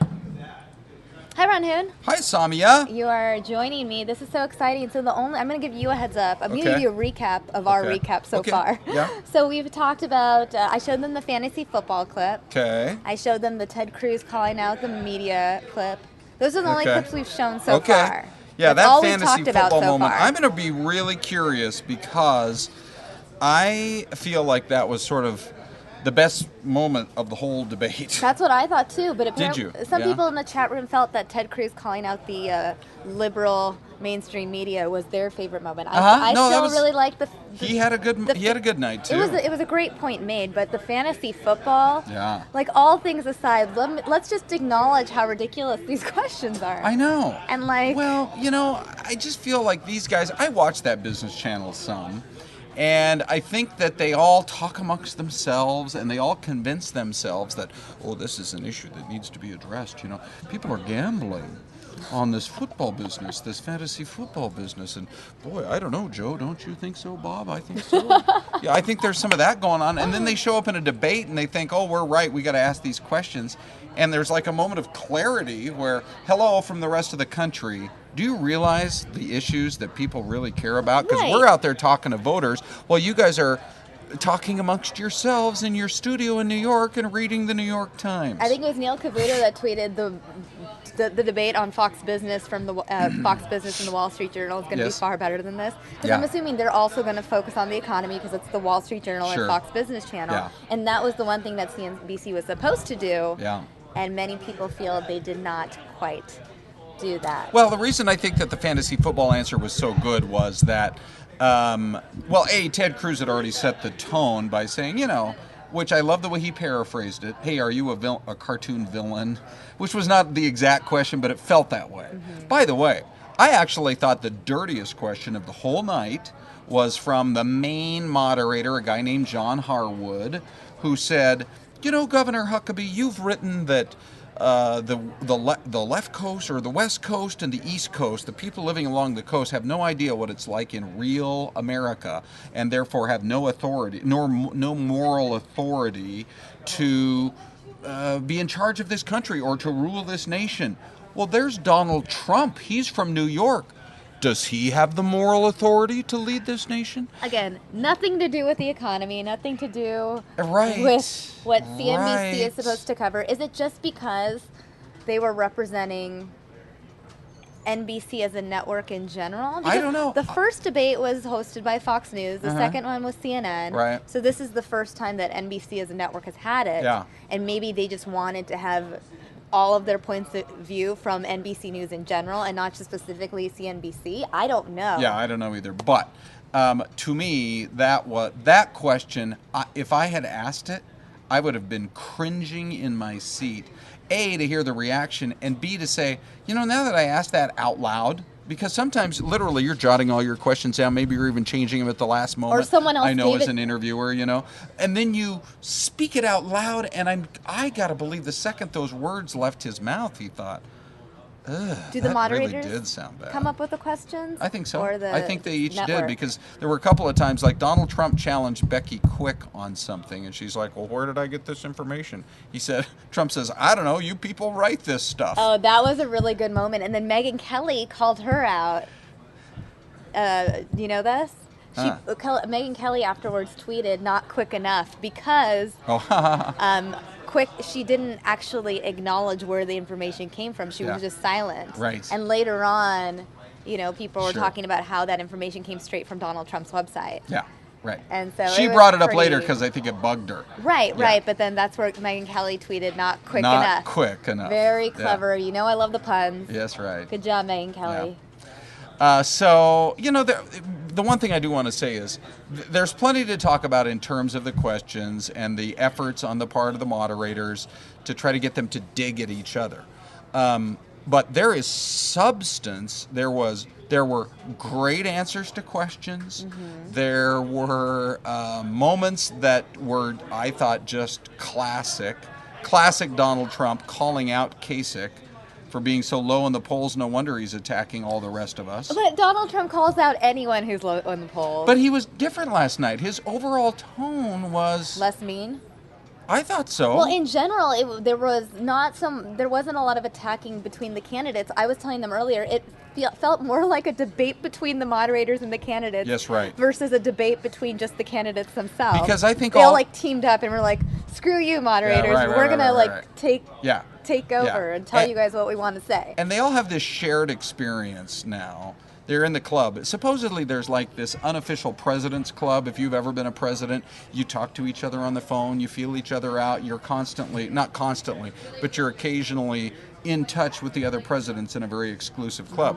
Well, these guys in this club, and it could be the same on the Democratic side, who have this shared experience of, you know, staying in the various Fairfield Inns on one end of America to the other and taking buses and, you know, late night flights that get delayed, and they're talking to voters and they're doing their best to climb in the polls. And I think that they, by this point in the game, have honed their skills enough and have enough of a brotherhood along with Carly Fiorini, that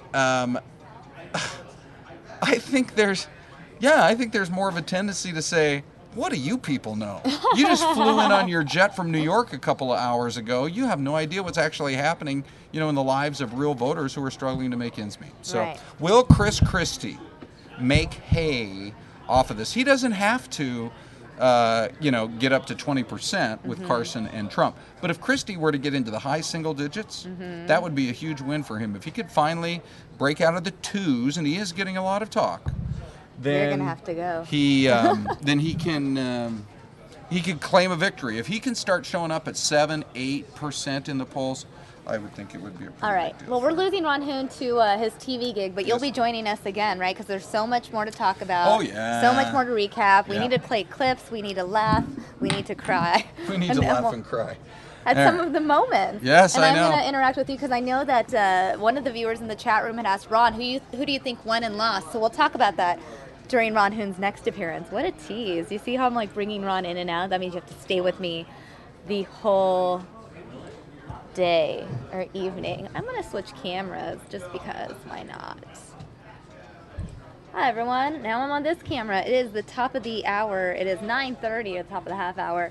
Recapping the CNBC GOP debate today. Also, Paul Ryan elected as Speaker of the House. This is a big deal because, as you know, there was a lot of confusion as to who was going to be the next Speaker of the House. Initially, Paul Ryan said he did not want to run, mostly because he didn't want to take on all the drama that John Boehner had to endure. But after enough convincing and making things work, this morning he was elected Speaker of the House. We heard from him this morning. In fact, we streamed it here live on News Now. We actually have the clip on our YouTube channel if you want to check it out a little later on. I have a package for you that I'm going to play from Fox National, and you guys can see a little bit of what happened this morning.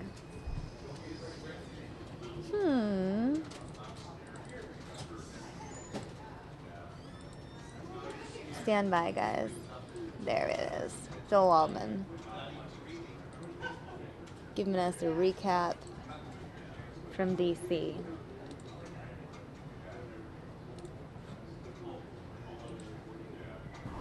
After weeks of uncertainty, Paul Ryan has won the speakership with 236 votes. Nancy Pelosi, meanwhile, who the Democrats put up, came in at 184. The House will be in order. Gaveling in the House of Representatives for the last time, John Boehner delivered a tearful farewell address. If you just do the right things for the right reasons, good things will happen.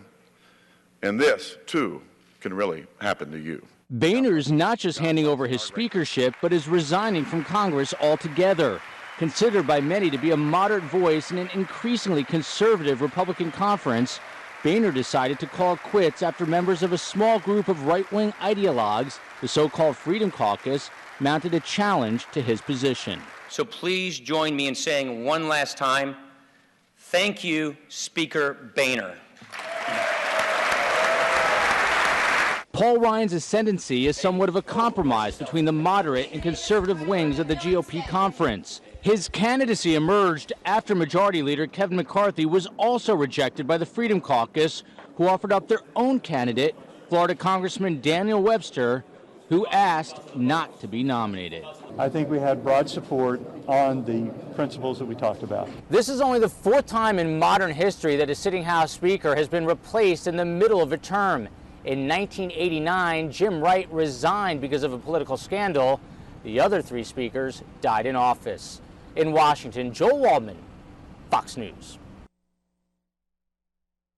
That is obviously another story that I'll talk to Ron about a little bit later on. Actually, to come to think of it, since Ron has such limited time here, I feel like whenever he's up here, we're just going to talk about the debate exclusively.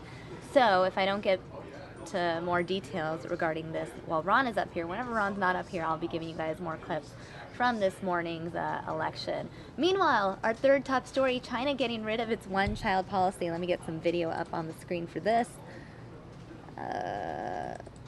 China, one kid. There we go. This was what was sent to us. As you guys know, China has had this one-child policy. Well, this morning, the state-run news agency announced that the government will now allow 2 children for every couple.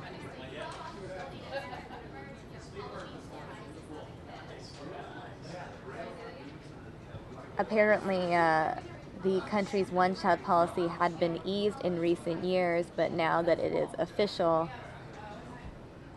this is pretty big news. This is what the state-run news agency had said. To promote a balanced growth of population, China will continue to uphold the basic national policy of population control and improve its strategy on population development. China will fully implement the policy of 1 couple, 2 children in a proactive response to the issue of an aging population.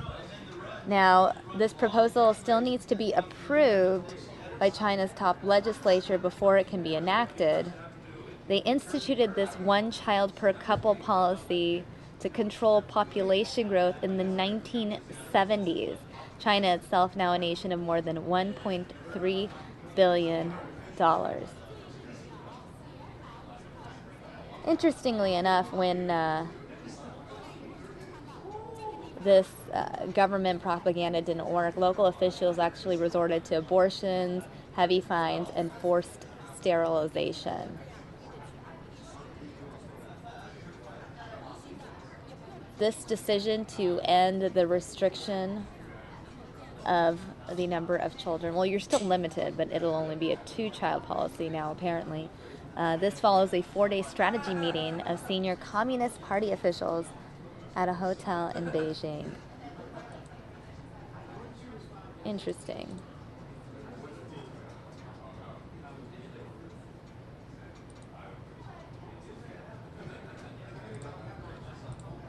So there's that. Now the fourth top story right here, prep school rape trial sentencing. You guys remember Owen Labrie. In case you don't remember, though, I will pull up his mugshot for you guys. Let's see. One second.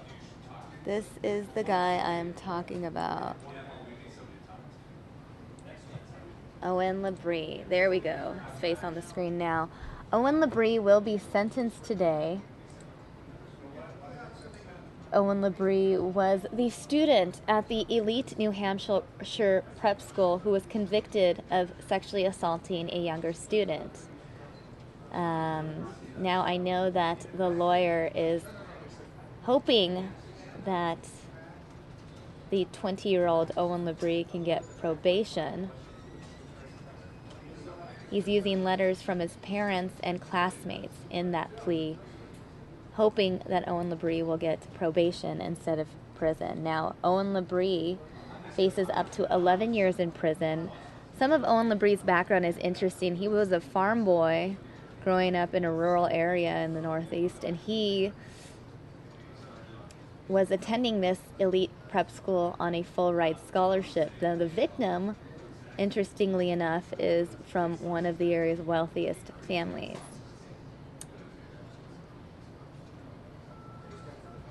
The victim was 15 years old. Labrie was 18 at the time. He was convicted, as you know, of using a computer to lure the girl to a sexual encounter. And I think that's his most serious crime based on all the things he was found guilty of. That was his felony charge. Now, in documents filed yesterday, his defense attorney said that Owen Labrie had already been punished in terms of being shunned by his alma mater and losing a full scholarship to Harvard, dashing his dream to attend the college's divinity school.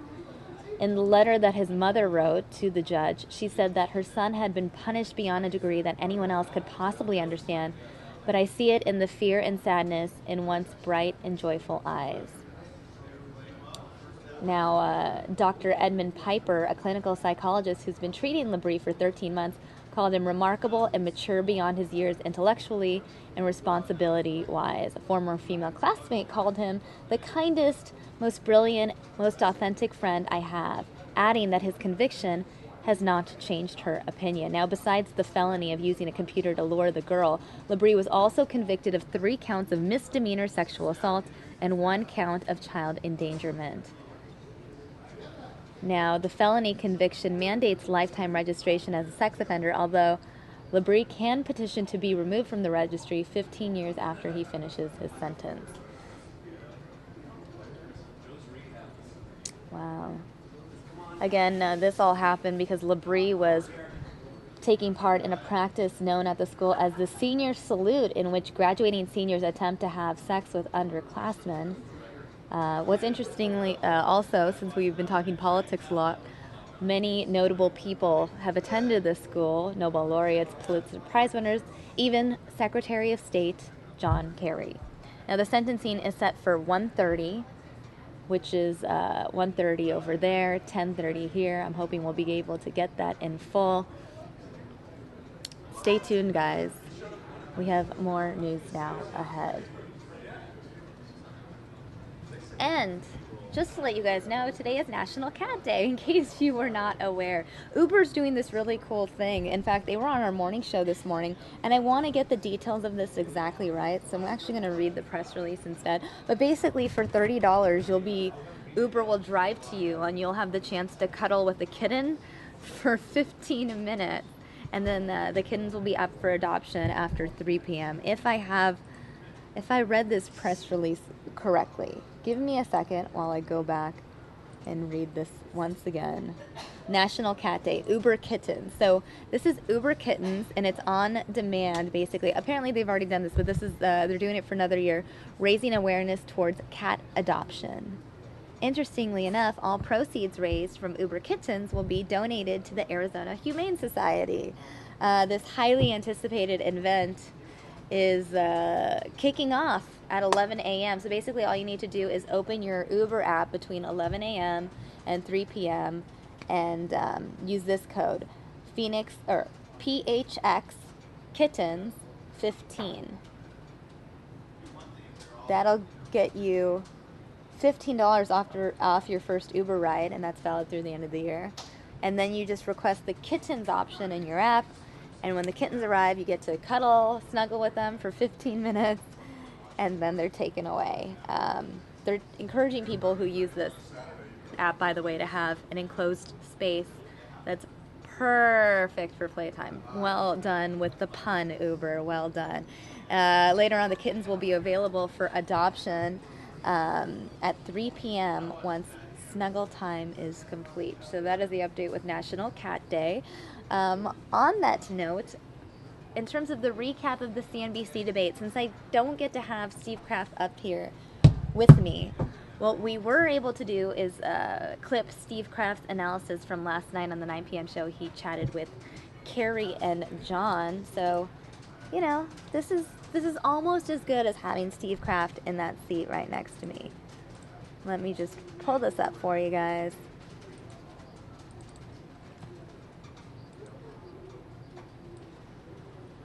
And we can watch their analysis. I like their lower third. It says political crossfire turns feisty in Colorado, because that's exactly how it felt. Let's watch. CNBC debate at University of Colorado in Boulder. The candidates took turns criticizing CNBC for what they call the parade of gotcha questions, and they took shots at each other as well. And they came together to criticize Hillary Clinton. Our Steve Kraft joins us live with some of the highlights tonight. Steve. It was a very busy night for all of us, certainly, and I was very much hard at work doing a sort of live tweeting of this extremely contentious 2-hour-long debate. Donald Trump and Ben Carson, of course, center stage, and other candidates with lower poll numbers kind of off to the side. One in particular, Jeb Bush. Many thought he was the front runner early on. His campaign's struggling now, so he took on Marco Rubio, his fellow Floridian. It did not go well. When you signed up for this was a 6-year term, and you should be showing up to work. I mean, literally, the Senate, what is it, like a French work week? You get like 3 days where you have to show up. You can campaign or just resign and let someone else take the job. You know how many votes John McCain missed when he was carrying out that furious comeback that you're now modeling under? He wasn't my Now, Jeb, I don't remember, well, let me tell you, I don't remember you ever complaining about John McCain's vote record. The only reason why you're doing it now is because we're running for the same position, and someone has convinced you that attacking me is going to help you. Here's the bottom line. My campaign is going to be about the future of America. It's not going to be about attacking anyone else on this stage. Well, let me tell you my take. As I was watching this, I saw that Rubio was definitely parrying the question, suggesting he's a callow opportunist who misses votes, and he blames the media to applause. You heard that applause right there in that exchange. Of course, also Jeb Bush telling Rubio that he should resign the Senate. Rubio says that Bush is only mad because they're rivals. Bush is outclassed on stage. That's sort of the way I saw it at the time. You know, a lot of attention also on Ben Carson, the front-runner in new national polls, and in Iowa, trying to float above the political fight. Let's listen to a little of what Dr. Carson had to say. I just want to thank all my colleagues here for being civil, not falling for the traps. And I just also want to thank the audience for being attentive and noticing the questions and noticing the answers. And this is what I'm finding throughout America. People are waking up because it is going to be us who will determine the direction of our country. A mellow Ben Carson, as always. I said my take was Ben Carson serenely watching other candidates. Nobody appears more relaxed on this stage. And this is interactive, our live tweets. And so here's some of the responses we got. Common Sense said, a neurosurgeon isn't easily rattled. That was Common Sense's take. But then Amy's Bus Ticket had another approach here. That's because Ben Carson has no answer of substance available. There's serene and there's hiding out. So, a couple different points of view there. Now, we can't forget Donald Trump, of course, being Donald Trump after Ohio Governor John Kasich called him out as basically a cartoon character villain unqualified to be president. Let's listen to the Donald. He was so nice. He was such a nice guy. And he said, oh, I'm never going to attack. But then his poll numbers tanked. That's why he's on the end. And he got nasty. So, you know what? You can have him. Okay? Steve, you know, Trump keeps talking about process, poll numbers, his book. I feel like he's still lacking some depth in terms of issues. Where he stands, what his poll numbers are, how he's marketing himself, how people are buying him, that is Donald Trump. It's funny, it's entertaining, but I just wonder if as voters go along, they're going to want something deeper than that. I think eventually they're going to want to find out what his positions are. And I think the same thing is going to apply to Ben Carson. And I think that this is going to be kind of a solidifying trend in this race. Eventually people are going to want to know some policy positions. We're talking about the occupant of the Oval Office here. Right. You watched the whole thing. I mean, did you walk away with a clear winner or a clear loser? Well, a couple of clear winners. I thought that Trump and Carson, for folks who like those two candidates, are going to be quite pleased. But I thought that Rubio was impressive, and I thought Cruz was impressive in staking out their respective positions in the Republican race. And I thought the big disappointment of the night, and it's going to hurt a lot of people's feelings who liked him, is Jeb Bush. Interesting. So in terms of the Republican standard bearers, traditional standard bearers, right now you think that becomes Rubio over Bush for sure now? I do think it's Rubio over Bush. And I think Cruz is also a very important player in this race. He's not well liked by a lot of the Republican establishment, but for people who feel that we need a whole change of direction, who are drawn to outsider candidates, he's sort of an outsider-insider who's currently in the Senate. So he brings a lot of that rebellious attitude and the experience of actually being inside the government. All right, Steve Kraft on top of it for us tonight. Thanks, Steve. Thanks, Steve. Yep, Steve Kraft was on top of it last night. In fact, he was also giving a Twitter play-by-play last night. In case you don't follow Steve Kraft on Twitter, you really should. In addition to tweeting most normal, just news tweets, he always provides some personality when it comes to offering play-by-play of certain events. You may remember some of his tweets from the Jodi Arias trial. He just tells it like it is, a little bit of snark, shares his observations, and it's pretty entertaining to read. In fact, I'm going to pull up some of Steve Kraft's tweets now, so if you don't follow him already, you should. Twitter.com/skraftfox10. skraftfox10 is his username. Let's go ahead and check out his Twitter page.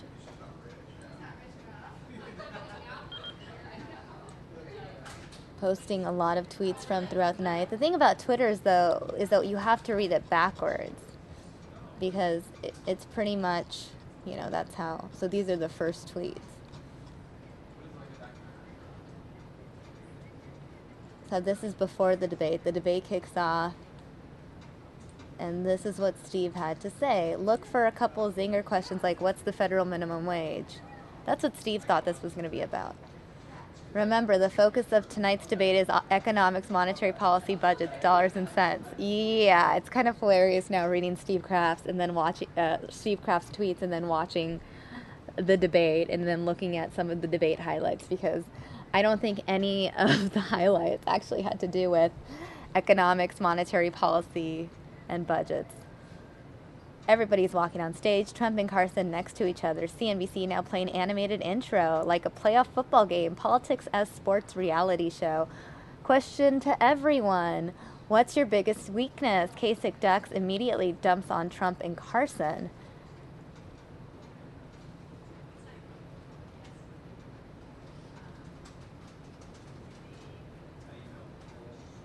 Let's see, Huckabee, Washington doesn't play by the rules. I do. Bush, I can't fake anger. Rubio, I'm an optimist. These are weaknesses. Trump, I'm too trusting. It's hard for me to forgive those who deceive me. Hashtag Fox10 Phoenix. Carson, I won't criticize rivals. Fiorina, I don't smile enough. Big grin. Says not enough good jobs. Cruz, I'm not a guy to grab your beer with, but I will drive you home. He's running for designated driver. I loved that tweet from Steve Kraft. Pretty entertaining for sure. Question to Trump, are you a comic book idea of the president? The Donald's offended. Doubles down on Mexico wall.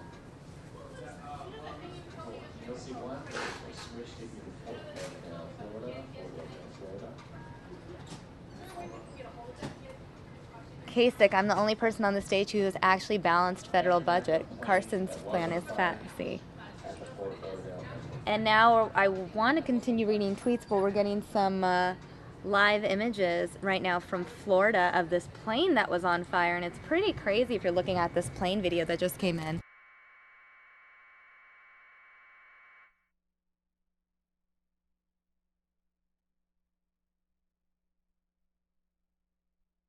Right now, we don't have a lot of information. We just know this is in Florida. I'm not even sure which airport in Florida. Ron, telling it like it is, I've not even heard of that airline, Dynamic Airline. Yeah. It's pretty crazy. Boy, you don't want to see anything like that. I know, it's so weird. You always wonder how long it takes those chutes to open. Mm-hmm. You know?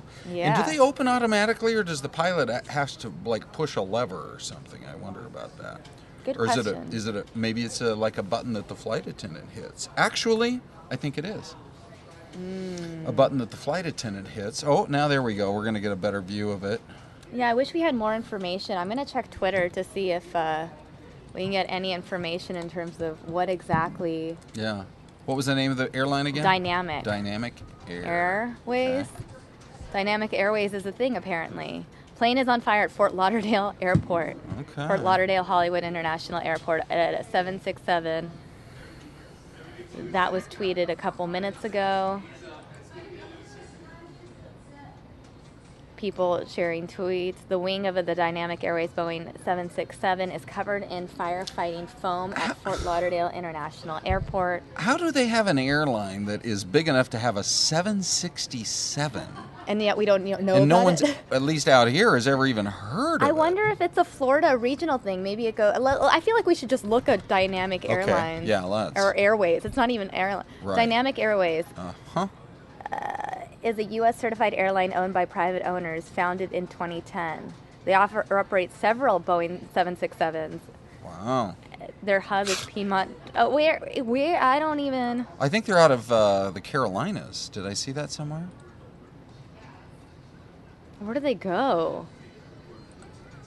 Fort Lauderdale. So they go from Fort Lauderdale, Georgetown, New York, Caracas, and Maracay. They literally barely go anywhere. Whoa. It's Caracas. You can't. They go to. Oh my goodness. Wow. Well, good for them. But it just makes you wonder when you see something like this. Is it a mechanical issue? Is it a maintenance issue? Is it? I mean, something obviously went wrong.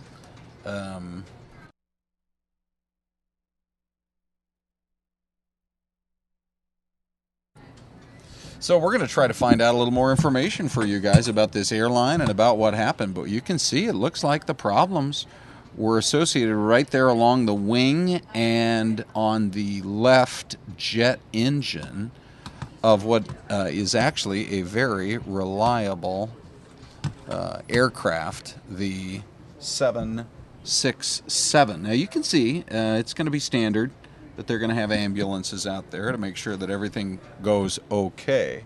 But what we want to do is try to get you a little additional info on the event itself and on this airline that seems to fly some really unusual routes.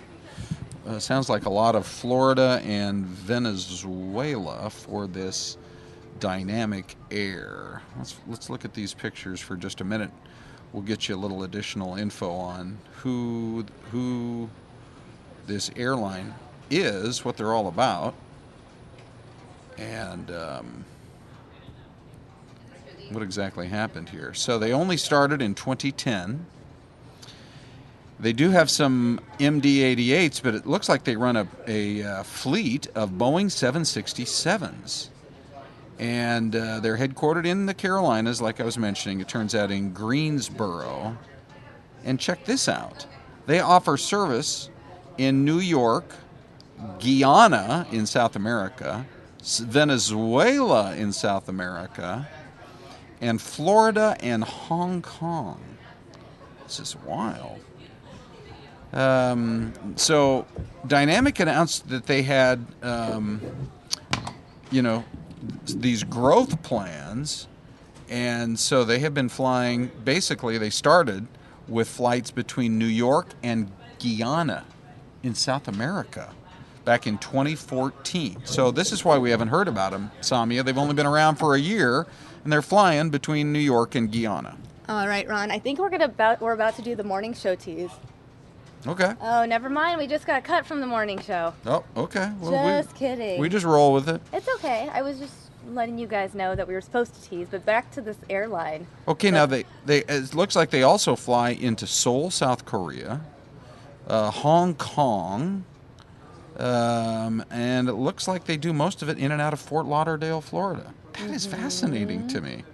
This is, I feel like the fact that this made news makes more people aware that this airline even exists. That's, in a weird way, you're right. Yeah, everybody around the country is going to be seeing these pictures today, whether they're watching them live right now on News Now, or they'll see them on their evening newscast hours from now. Right. But I think you're right. I think outside of Florida and New York, nobody's heard of these people. Right. And what an odd collection of cities to fly to. But here's the thing. So you got this, so far, very small airline, Dynamic, that flies these big, beautiful planes. You ever flown on a 767? It's like one of the I'm best sure I have. planes I've to flown a fly. lot of- It's so roomy, you don't feel like you're jammed in there. So my question is, so then how come when you go to Sky Harbor and you want to get on a flight and you find out, oh, I'm on one of the express flights of the little planes with like 14 seats on board? I mean, we're a major market. Phoenix is a big city with flights to a lot of places. I know. Here's We're an like airline nobody's heard of that flies to a handful of cities, and they're already flying 767s. And already catching on fire. Yeah, I know. No, I probably should not joke about fire, but No, you you're know. right. Yeah, This is pretty aerodynamic. crazy. It is. How Well, much are they a low cost carrier? Like, do you get really cheap flights? I don't know. You know what I'm gonna do is on this screen, right, or I'm gonna just pretend to buy a ticket. Okay. Maybe we should pull up the screen. Samia, For I a like how moment. you do that kind of thing. I'm just gonna pretend buy a ticket, guys. Yeah. I do like how you do that. All right, guys. You guys are with us here. We're gonna depart from Fort Lauderdale, since this is what the plane I think was supposed to be doing. Okay. And we're gonna go to let's go to Caracas. Okay. Departure date. Let's pick something that would be a reasonably priced date. Okay. So nothing during the holidays. Right. Yeah. Sometime. Maybe in like the next- first week of December. There you go. Sure. Okay. Round trip, return. We're going Tuesday to Tuesday. Those are the cheapest days. Beautiful, You and I know Samia. the rules of flying. Yeah, we and do. I getting mean, you're the one who started this whole thing a few months ago by saying fly Aeroflot if you want cheap flights. Right. No So adults, no you children, know it no all. infants. Let's see. All right. Wow. So That's each cheap. flight. That is cheap. So $139 to get to South America? yeah. This is, I mean, Okay, that's wild. hold on. You pick that one and then the return fare. Hmm. You can pay $139 to get from Phoenix to LA. You do. Wow. How do I don't know how to select though. This Yeah. is very confusing. Well, we got the overall gist is you can get down there and back for How do you around I don't even between $300, $400. It doesn't even make it clear. I'm not Yeah. even sure what's going on. Well, anyway, they're definitely a low-cost carrier. Some of the other airlines have been talking about how they have to compete with all of these low-cost carriers, and they're aware of what's happening. We, what attention do we pay it to here in the Valley? We have the main airlines that fly in and out. We don't really pay much attention to the business, but there are a lot of low-cost carriers that are starting up, and they look at a Miami and they say maybe it's too expensive to fly in there. We'll go somewhere where the gate fees are going to be a lot less, That's true. which would be Fort Lauderdale. But that price. Yeah, no kidding. That's like Aeroflot prices. Right.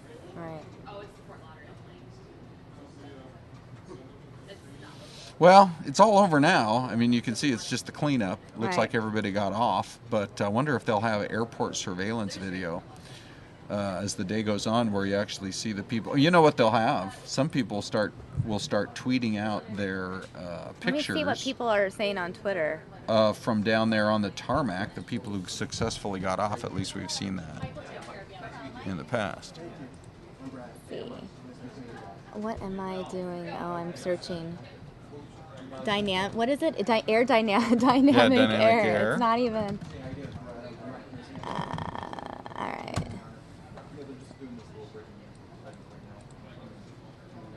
Let's go ahead and maybe we can. Oh, look. Oh, whoa. Oh, okay. There's something to look at now. Whoa. You're just giving one last blast to that jet engine, huh? Making sure it's continuing to cool off. Oh, sounds like you got a guest coming up. Maybe I don't know. Maybe. Yeah. I don't. But that's us at News Now. We go with whatever's happening. Whatever people tell me to do, I will do. Yeah. Now we have this breaking news right now. Okay. So this is at the Fort Lauderdale Airport. We don't know. It looks like they at least got off of the runway. Because, boy, it doesn't take much, especially on the East Coast, for an airport to be completely shut down, and the domino effect is pretty intense. But hopefully everybody got off of there okay. Mm-hmm. And there are, they're just focusing up their pictures because they don't even know we're taking their pictures live right now. It's chaotic right now. Yeah. What's going on?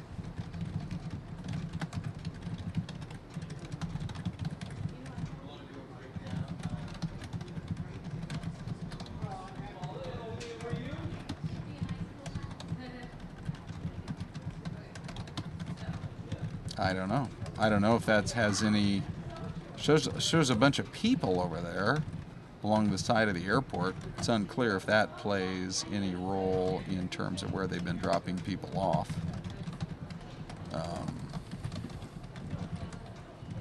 But plane on fire, 767. That's so strange because that is that's an aircraft that's got a pretty darn good safety record.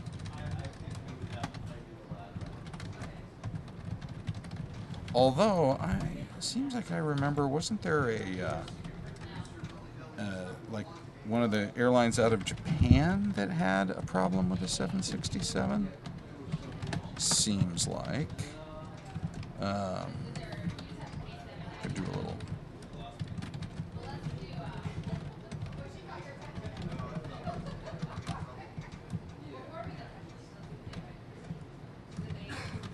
Oh, those were battery problems. And that was the 787, not the 767. I almost thought I was going to be able to give you a history lesson. Oh, man. But that goes back a couple of years ago. So, anyway. All right. I can see you've got a guest coming up. Maybe not.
All right, guys. Again, these are some interesting live images. So, what is that? Are they reading a patient? I mean, There may were there be injuries involved, I guess? Well, people are coming down slides, and you got older folks. Or and is that things just like someone who was already handicapped on the flight and has nothing to do? They're going to the ambulance, though, so it looks like it is someone that may have They must have some designated staging been area a victim if of there's this ever. fire. Yeah.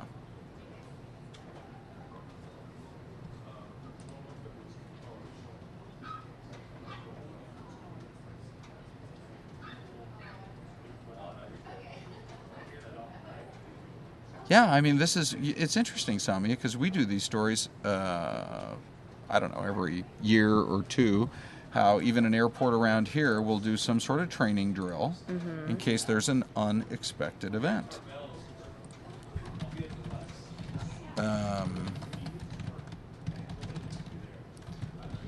And so this looks like this might be the staging area because you can clearly see there's more than just baggage handlers there. It looks like just some folks who have gathered right there hoping to get it all.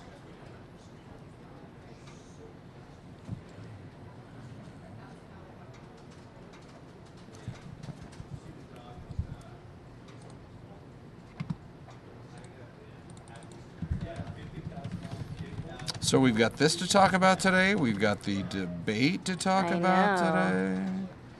Amazon is starting their 1-hour delivery service. I still can't figure out how that's going to work. It's too hard to even drive across the valley in 1 hour, so I don't know how they're able to do that. We've got the questions about the moderators. We've got who actually came out ahead in that debate. I'm telling you. It is. There's a lot going on in the news business today. And then we got weather overnight. Did you get any rain at your place? Maybe, but I was sleeping, so I'm not really sure. Okay. All right, Ron. Well, you're going to join me in about 10 minutes, right? And we're going to recap the debate once again. But you're right. We do have a guest coming up in just a second. Good.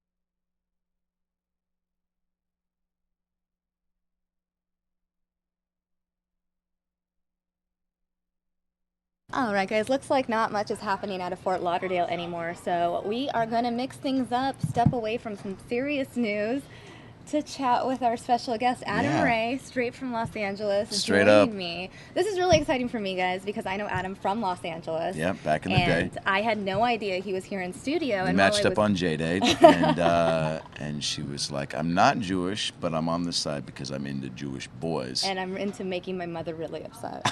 Oh, for real? She was not a fan of our relationship. No. She wants me with a nice, like, Indian or Pakistani voice. Does she? Yeah. What about if I learn the language? I guess you could be considered, like, light-skinned South Asian, perhaps. Yeah, if I fill this beard in, I can look Pakistani. I think you could, actually. Yeah. Have you been mistaken for Pakistani? For sure. Yeah. We can change your name. Actually, you know what? I know Pakistani's named Adam. Do you really? I do. Yeah, it's because it's a biblical, like, it's a religious name, so you know you're already in. I mean, I've heard I enjoy your guys' food, and you know. That's pretty much all I enjoy. Yeah, I was trying to think of what other Pakistani cultures I've been introduced to. Well, no, I was actually just complaining the other day because I was getting the lecture about not being married when I was home last weekend. Nice, they're hitting you hard with that. Oh yeah, completely. And they were like, well, at least be married by the time you're 30. And I tell this friend of my mom's, I was like, I am 30. And I was getting so much crap. And I was like, honestly, guys, what does it matter? How Pakistani am I really? I like the food. I like the chai. I'll wear the clothes at an ethnic event. But that's kind of it. Yeah, give her a break.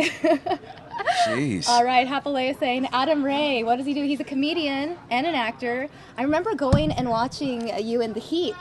Yeah. I went with KT Tatar and a whole bunch of other comics, and it was so exciting to watch you in that movie. Love KT. That was cool. I got to motorboat Sandra Bullock, which was bucket list number 17 for me. It was date a Pakistani girl and then motorboat Sandra Bullock. So I've got one off the list. Yeah, that was a fun movie that a lot of people saw it. People don't recognize me from because I had a beard and long hair, so. You know. Yeah, but there's probably a picture of you online. There's got to be pictures, yeah. Adam Ray, The Heat. You got it. Checkmate. Let's see. There it is. Boom. I remember this film. Yikes. So if you guys saw this, I'm going to pull this up now. This was basically you in the movie. Yeah. Look at that beard. I guess you grew that myself. That's Pakistani. I was just going to say. I'm getting slightly turned on. Whoa, yes. Like, Do we need to shut these my mics mom off? would totally approve now. What is your mom's name? Does she have a super Pakistani name? Aisha. Yeah. Yeah. Pretty much, yeah. I mean, there's Aisha Taylor too. There is. Too. Is she Pakistani? No, she's not. I don't think so. Well, not with that attitude.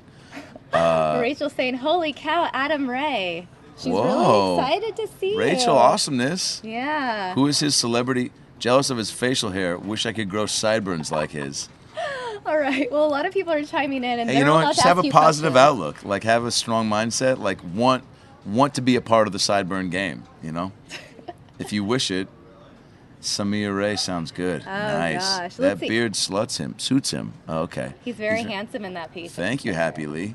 I want to ask you Jonathan's question only because we've been talking about the debate all morning. Yeah, it's a topical issue. Do you have a candidate that you support or a candidate that is perfect for comedy at least? I mean, I'm not. Yeah. Well, I mean, comedy-wise, obviously, Trump is just doesn't seem real to me. How he sounds, I mean, his political knowledge. I just feel like everything. I just feel like I'm waiting for him at some point. Just I feel like he's got almost about as much like Pauly knowledge as like I did when I ran for vice president in the 5th grade. Did you win? I lost actually because I ran against the most popular girl in school, and my platform. Your version of Hillary Clinton. Pretty probably. much. Her name was Annie Bernhard, and if you're out there, Annie, I'm still holding a grudge. Okay, like you won because you were the new hot girl in school. You know, like if you could be hot in the 5th grade, which she was. She wore very low cut shirts. And you know, there was nothing there yet, but she gave us something to think about. My platform was I would have recess be longer, and then my mom helped me write. This is probably like the first time I tried stand-up and the first time I bombed. Oh my God. My mom helped me write my speech, and she goes, promise ice cream every day, and then say not. So in my speech I go, and if you vote for me, I'll make sure that we have ice cream every day. Pause. Not. And literally the silence was just deafening. I mean, it was like, and then I even heard like one teacher in the back be like, that's bull, like, you know, just so pissed. It was I think a longer recess though is great. Although I don't think that the 5th grade president has the authority to change the schedule. You know what though? But see, that's the problem with student council. Everyone's like, a 5th grader can't change the world. Listen, well, you can't, but recess you should be able to. 15 minutes is not long enough to break a sweat. Michelle Obama's like, get out there and play more, tubbies. You know, to all the kids who stuff their face with Cookie Crisp and Fruit by the Foots. I was one of those kids. You got to have a longer recess so that you can work it off. Work it off. I think you make a really good point, though. You're a 5th grader making all these promises during your campaign. I think politicians still do that, even in the national political race. And then they don't have the back of Congress to help to make these things. It's like, and Congress was, you know, for us in the 5th grade, the PTA or the principal was like, hey, principal, who was my principal? Miss Watkins, right? And she was, man, she looked like the Grim Reaper, and she had these like long fake nails. Mm-hmm. I'll never forget them because she used to like tap you on the shoulder. And they were like just like long like screwdrivers on the end of her fingers. Anyway, I digress. But she was frightening. But she didn't have the support of these kids and their movements trying to change the world. Anyway, long story short, I'm backing. I don't know. There's a lot to choose from. There's like 14 Republican candidates, only 3 Democratic candidates left. Comedy-wise, I mean, you know, any Republican debate is ripe for material. Oh my gosh, last night, no exception. Yeah. Did you hear that they talked about fantasy football during the debate? As what? What was Can I just show you this clip? It Please. is gold. It's from Chris Christie, and I showed them, the viewers, a number of times over and over. But it's just so good, and it just basically calls out CNBC on their crappy questions and the fact that they're not doing their job because they're supposed to be talking about like finance and the economy and everything like that. I don't know. I don't know at what point we're gonna really like get down to the, you know, the issues that we need to be discussing. But you know, the debate it's a hype show, man. It's like. These, you know, it's just it should be called false promises because everybody's just like. Well, okay. Go ahead. I'm just saying, in this, like, they're trying to make it sort of related to the economy, and they're like, do you think they should regulate fantasy football? Because it's kind of gambling. Should the government get involved in fantasy football? So they posed that question to Jeb Bush, and he's like, WTF, and then next thing you know, Chris Christie stepped in. So I'm going to play this clip so you can if they're going to ask that, they might as well be like, do you think we should start, do you think bar mitzvah DJs should be allowed to play whatever song they want, or should they play mostly, Hanukkah hits? It's like, what are we talking about? That's how everyone felt on stage. I'm going to go ahead and play this clip now so you can hear it, and it's gold. Start. So here's, are we really talking about getting government involved in fantasy football? Wait a second. We have $19 trillion in debt. We have people out of work. We have ISIS and Al-Qaeda attacking us. And we're talking about fantasy football? Can we stop? Seriously. How about this? How about we get the government to do what they're supposed to be doing? Secure our borders, protect our people, and support American values and American families. Enough on fantasy football. Let people play. Who cares? Yeah, that almost seemed like that was planned. Like You think so? Well, yeah, like they set him up. Like who? So they asked. It's almost they knew Jeb Bush was going to have no clue or interest, and then Chris Christie. He seemed so ready But Chris to step wasn't in. even asked to step in. Yeah, it doesn't matter. I mean, it's a free for all. Like You think it's all scripted and staged secretly? Hey, you know, It's all for ratings. David Blaine's an illusionist, and you know, Copperfield, even he's got a script, you know, and they try to seem like off the cuff. It's like, I don't know. I don't know what to believe anymore. Also, I don't trust how pink that tie is. You know, I'm down for a good pink every now and then, but you know. Also, why wear suits? Why can't they dress like me? Why can't they wear a softball coach T-shirt with a little Pearl Jam flannel? What does your sticker say? Oh, I got an uber cute kitten. Apparently, I just found out from your two anchors here at Fox that Uber now will bring you kittens to snuggle with for like 10 minutes. 15 minutes, actually. What? 15 minutes of snuggle time. I actually wanted to have a cat come visit me on set today and cuddle with, but there's too much going on. I had to choose between you and the cat. I was like, am I going to hang out with Adam for 15 minutes or the kitten for 15 minutes? You chose wisely because I'm a much better snuggler than that cat will ever be. And I'll say that on record. And if you're listening, Fievel, Fievel was a mouse. What's the name of the cat that you were going to get delivered here? Do you have to pick, or is it just like dealer's choice? I think they just surprise you. But that's true. There are a lot of different cats. Some are cute, some are not so cute, some are grumpy. We actually had a visit from Grumpy Cat not too long ago. What? Yeah, he's from Arizona. Were you He's from Arizona. Yeah. Were you starstruck?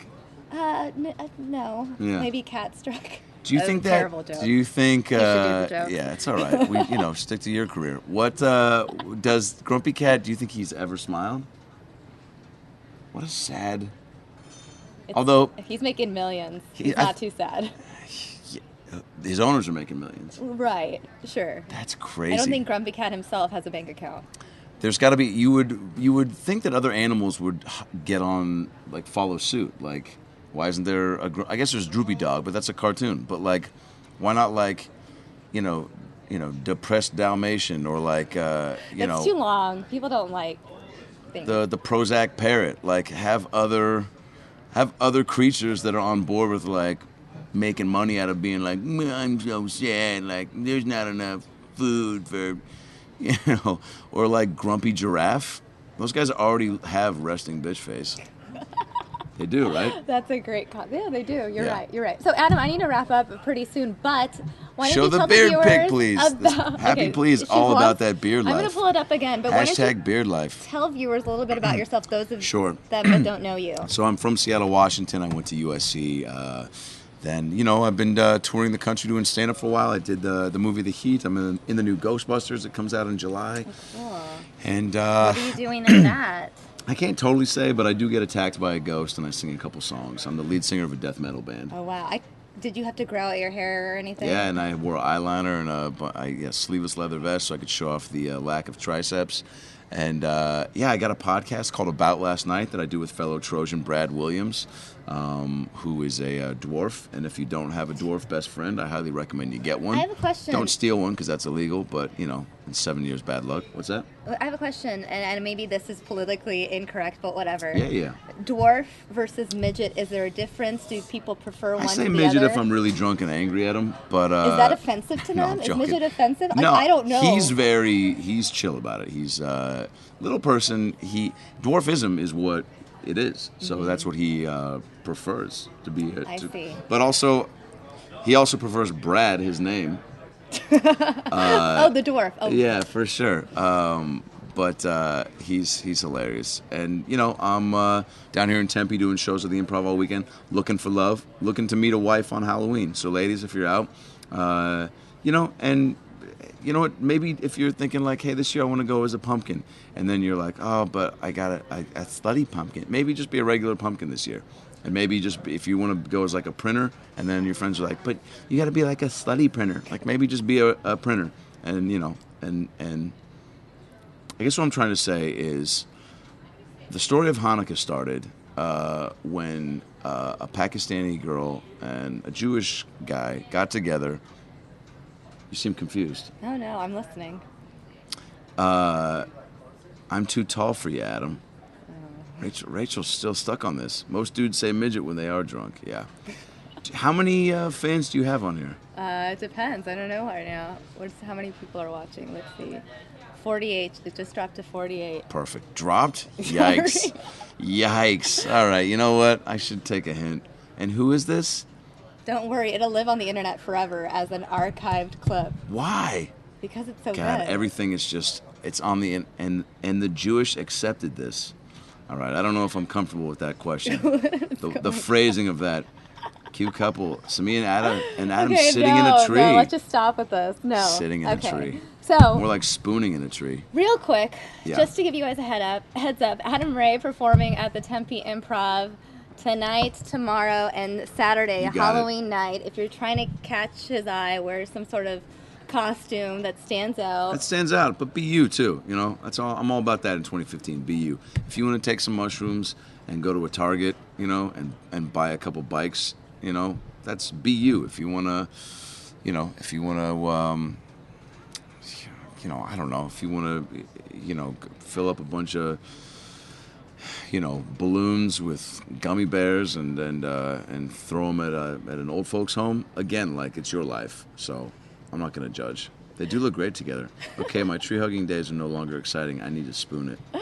Oh God, A bit of advice though: grow the beard back. Yikes. Yo, Happy Lee, I don't tell you how to live your life. You know what? On that note, I'm going to go ahead and walk you out, but to entertain our viewers, I'm going to put up the beard picture one more time. Thanks for hanging out, Adam. Thanks, Anita, you're the best.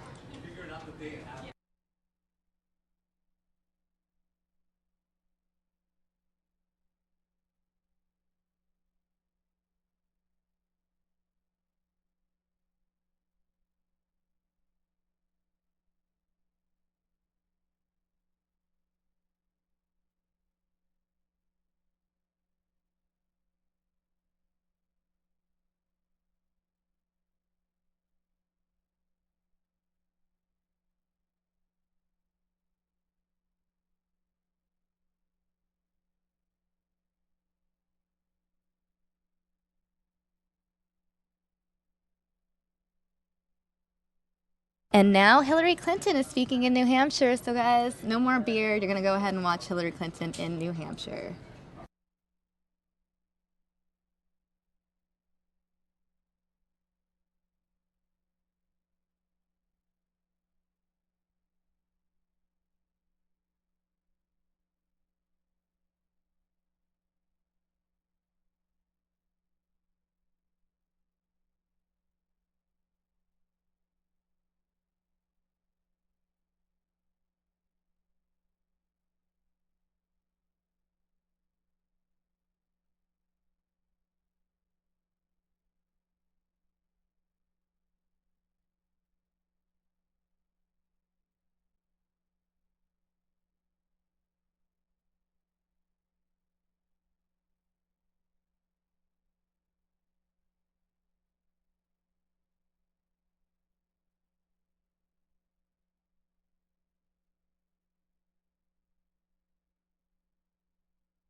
to blame for this, and what do you plan to do?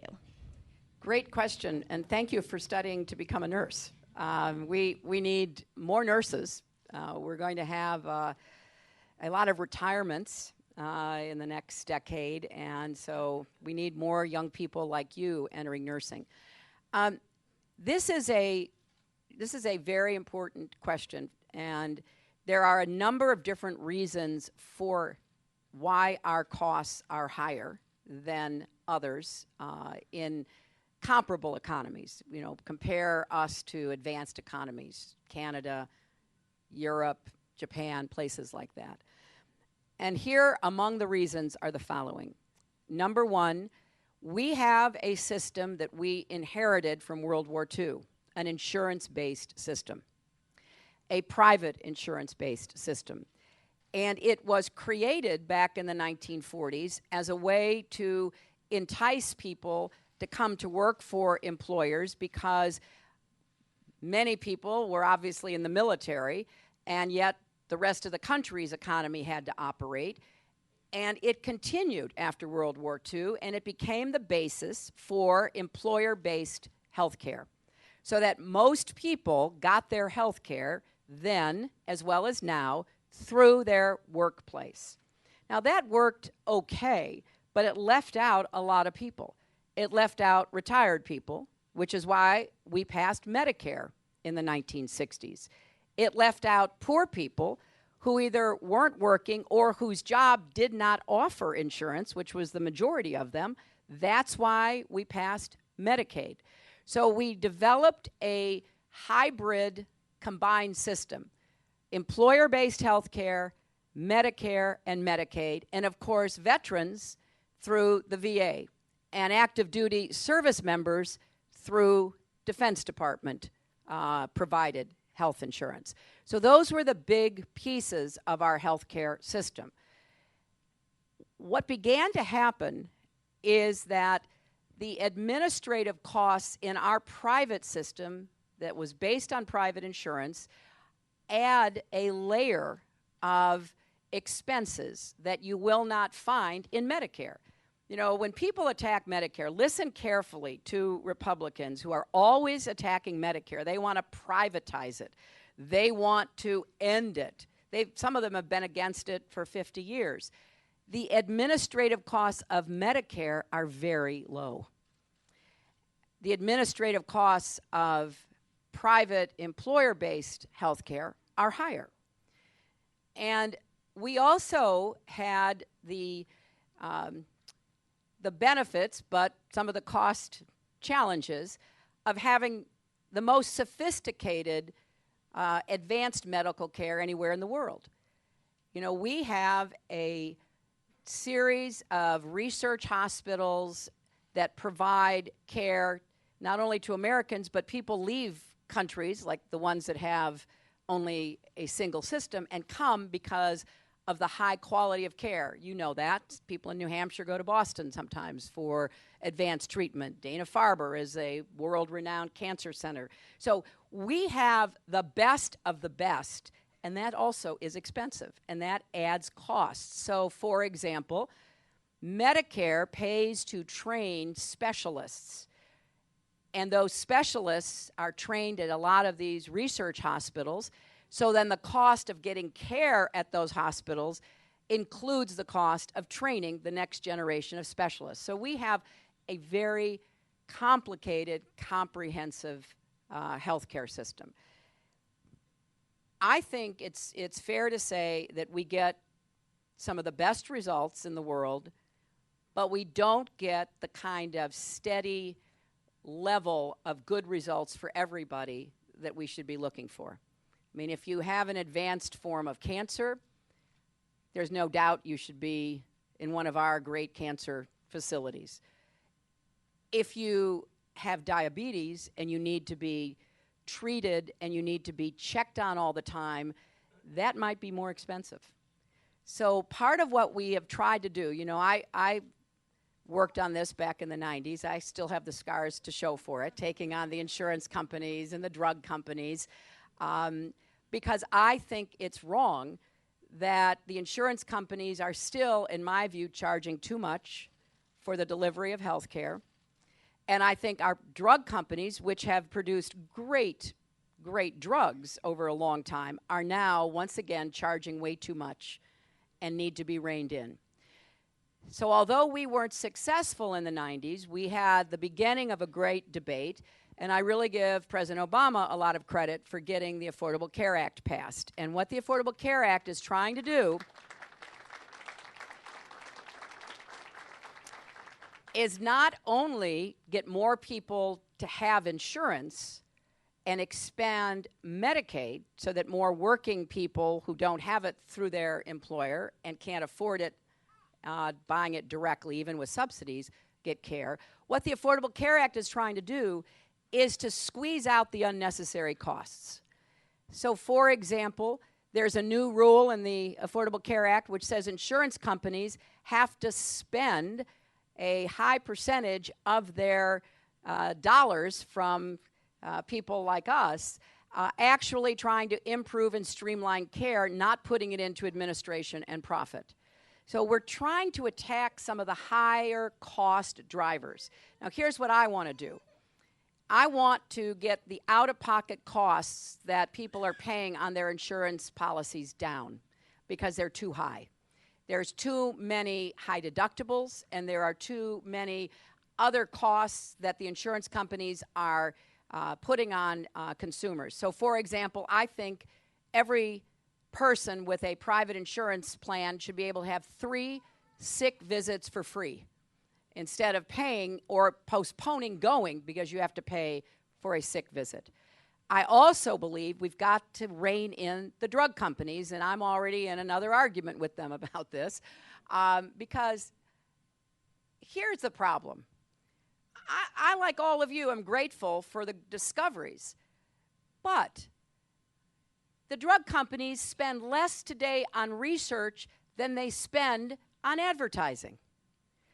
I don't know about you, but I tell you, these TV advertisements, you know what I'm talking about, the ones that are, they all look the same. I mean, happy people running through fields of wildflowers, and it's advertising some drug. But then below, in a really low voice, it's like, if you take this drug, terrible things will happen to you, and all the rest of it. I mean, I don't think that they should be able to, what's called in the tax system, expense those drug advertisements. And I think there ought to be more accountability so that they're not selling you a bill of goods. And so, number one, they shouldn't be able to deduct the costs. I want them spending money on research, not on advertising. And number two, the FDA should have to review those ads to make sure that the information is correct, because people, you know, are relying on that information, sometimes to their detriment. Secondly, you know, you're up here in the North Country. You can cross the border into Canada and buy the same American drugs for less over the border than you can buy them right here in New Hampshire. When I represented New York, all along the northern border with Canada, buses would go over into Canada and people would be buying their drugs from Canadian pharmacies. Why? Because drug companies negotiate for lower prices, and this also is part of the answer to your question. If you are in Canada or Europe or Japan, an American drug company has to negotiate how much it's going to get paid for that drug. So here's the United States. We've helped to support the research. The NIH and great research institutions that are funded in large measure by the American taxpayer. We then fund the FDA to provide the testing to make sure it's safe. And then we end up paying the highest prices after we've already put the money in. And so far, the drug companies have been successful in avoiding having to negotiate with Medicare for lower prices. That has to change. It's one of my highest priorities because it will help get the cost of health care down. So, I mean, really, I could go on and on. I don't want to bore you with all of our healthcare challenges, but we've got opportunities here because more people are paying attention to what it really costs, and we need to really get behind making some of the changes that will keep the best of our healthcare system. And many people with private health insurance, employer-based health insurance don't want it to change. They like it. We have to protect Medicare, and we have to get costs, out-of-pocket costs, and drug costs down. Then we'll be more in line with what we're trying to achieve through the Affordable Care Act. So even though we will probably still be above other countries on a per capita basis or an overall amount, we will be moving in the right direction. That's what I want to see happen. So this young man right there. My name is Chris Blair, and I'm going into IT and computer science. Our nation's jail population is growing at an alarming rate, and we have the highest incarceration of inmates in the world, many from minor offenses such as drug possession. Shouldn't we be focusing more on their rehabilitation back into society or into the outside world so they can eventually give back to society? Answer is yes. And the gentleman is absolutely right. We have 5% of the world's population. We have 25% of the incarceration population.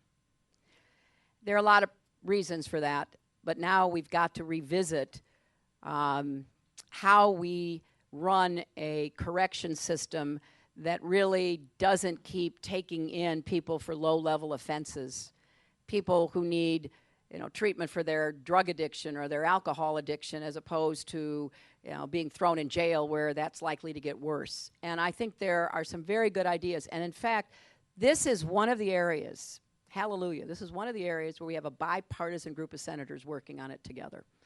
And they are coming out with some specific recommendations about how to bring back more of a rational approach toward our criminal justice system and the incarceration system.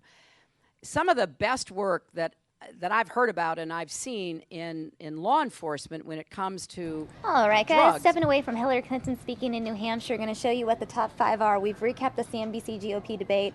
Paul Ryan has been elected to the Speaker of the House today. China getting rid of its one-child policy. Now couples will be allowed 2 children.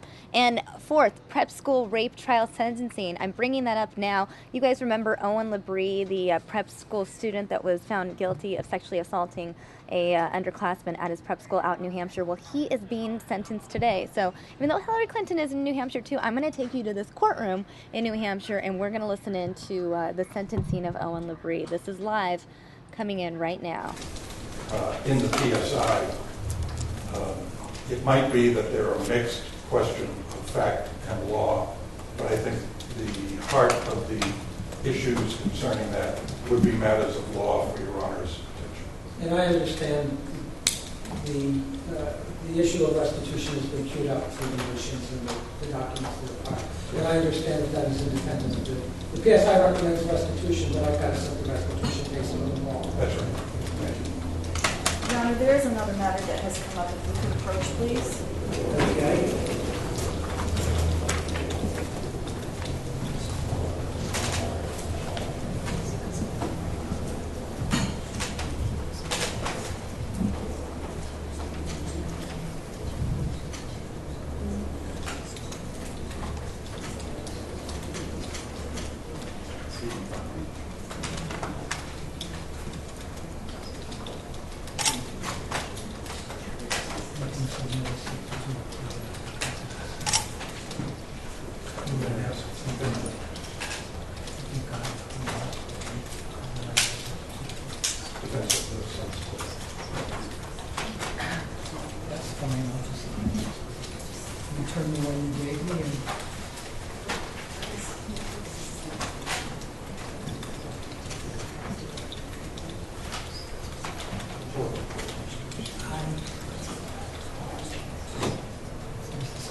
That's why I said if you want to give me a substituted one at the conclusion of the hearing, I will return this one to you and take the substitute.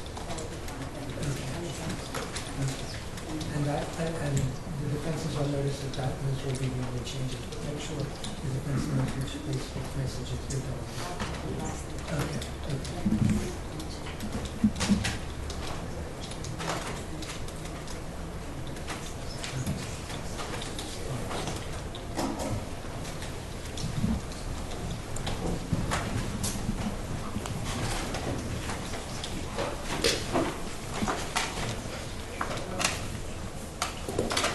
taking care of the preliminary matters, I will entertain the state's recommendation and argument.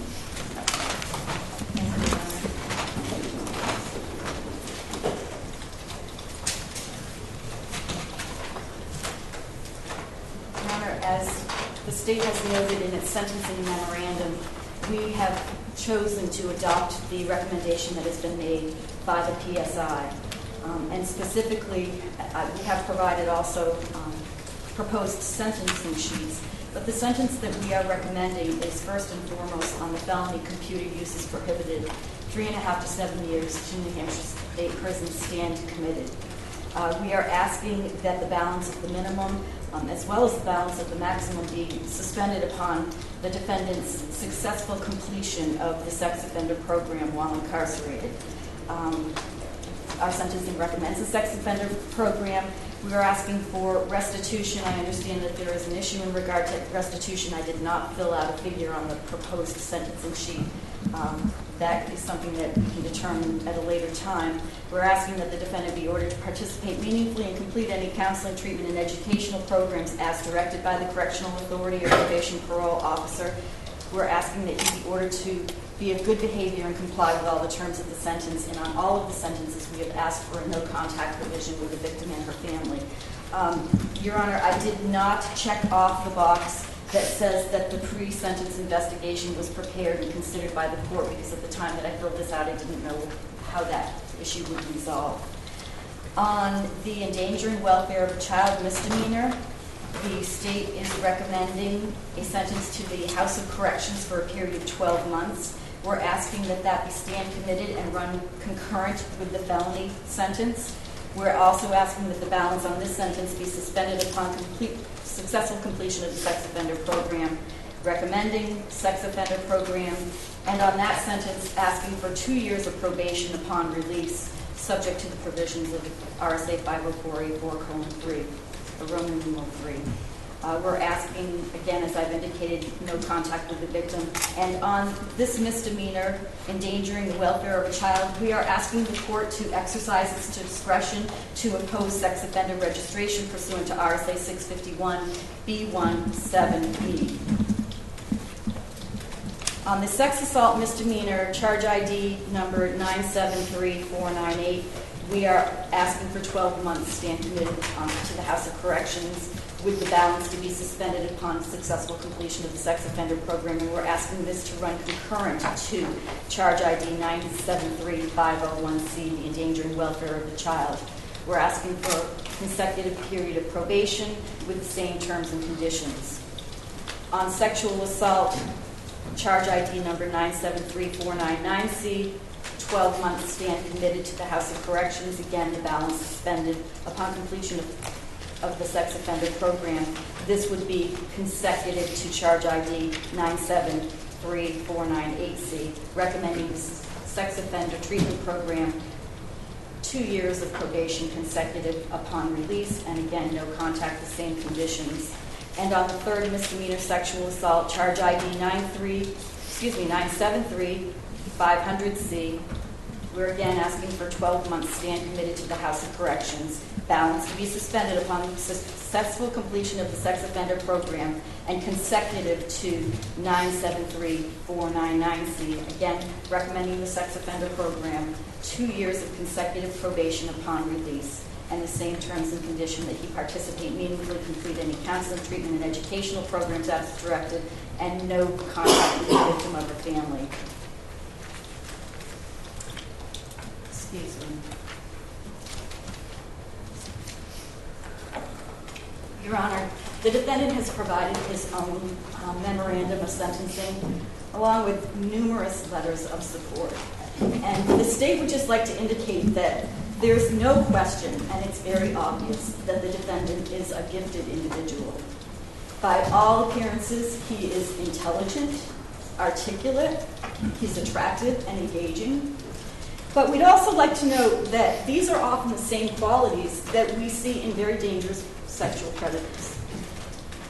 Our experience has told us that great people in positions of authority, of fame, wealth, even members of the clergy, are also sexual offenders.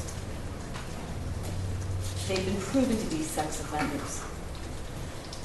We'd like to ask the court to note that these same qualities that the supporters of the defendant speak of are also the same qualities that the victim in this case saw in the defendant.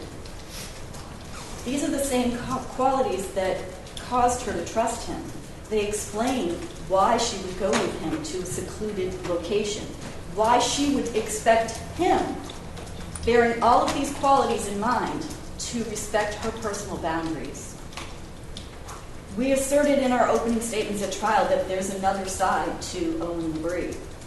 And I would assert on this occasion that the victim did not know about that other side. She didn't know that she was a target on his list. There have been a number of references regarding the defendant's intent to attend Harvard Divinity School. And I would like to point out that this case is not about his faith in God. This case is about his attitude toward young women and about how those attitudes brought us all here where we are today. Defense counsel wants to characterize this as a date between two teenagers. The evidence was very clear that this was not a date.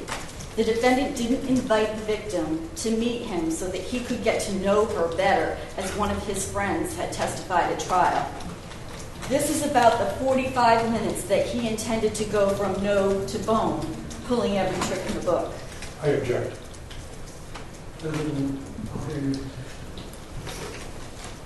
Your Honor, this was a mission for him. This was a sexual conquest. And it was a game. I assert that the defendant was a ringleader in this game. The fact that he was a prefect, team captain, and highly respected member of his community are aggravating factors in this case. The Facebook exchanges between the defendant and his friends that I had noted in the sentencing memorandum show his true attitudes toward young women and toward sexual intimacy. He speaks about intimacy in his exchanges. He states that his style is to feign intimacy, then stab them in the back. In capital letters, he writes, "Throw them all in the dumpster. I lie in bed with them and pretend like I'm in love."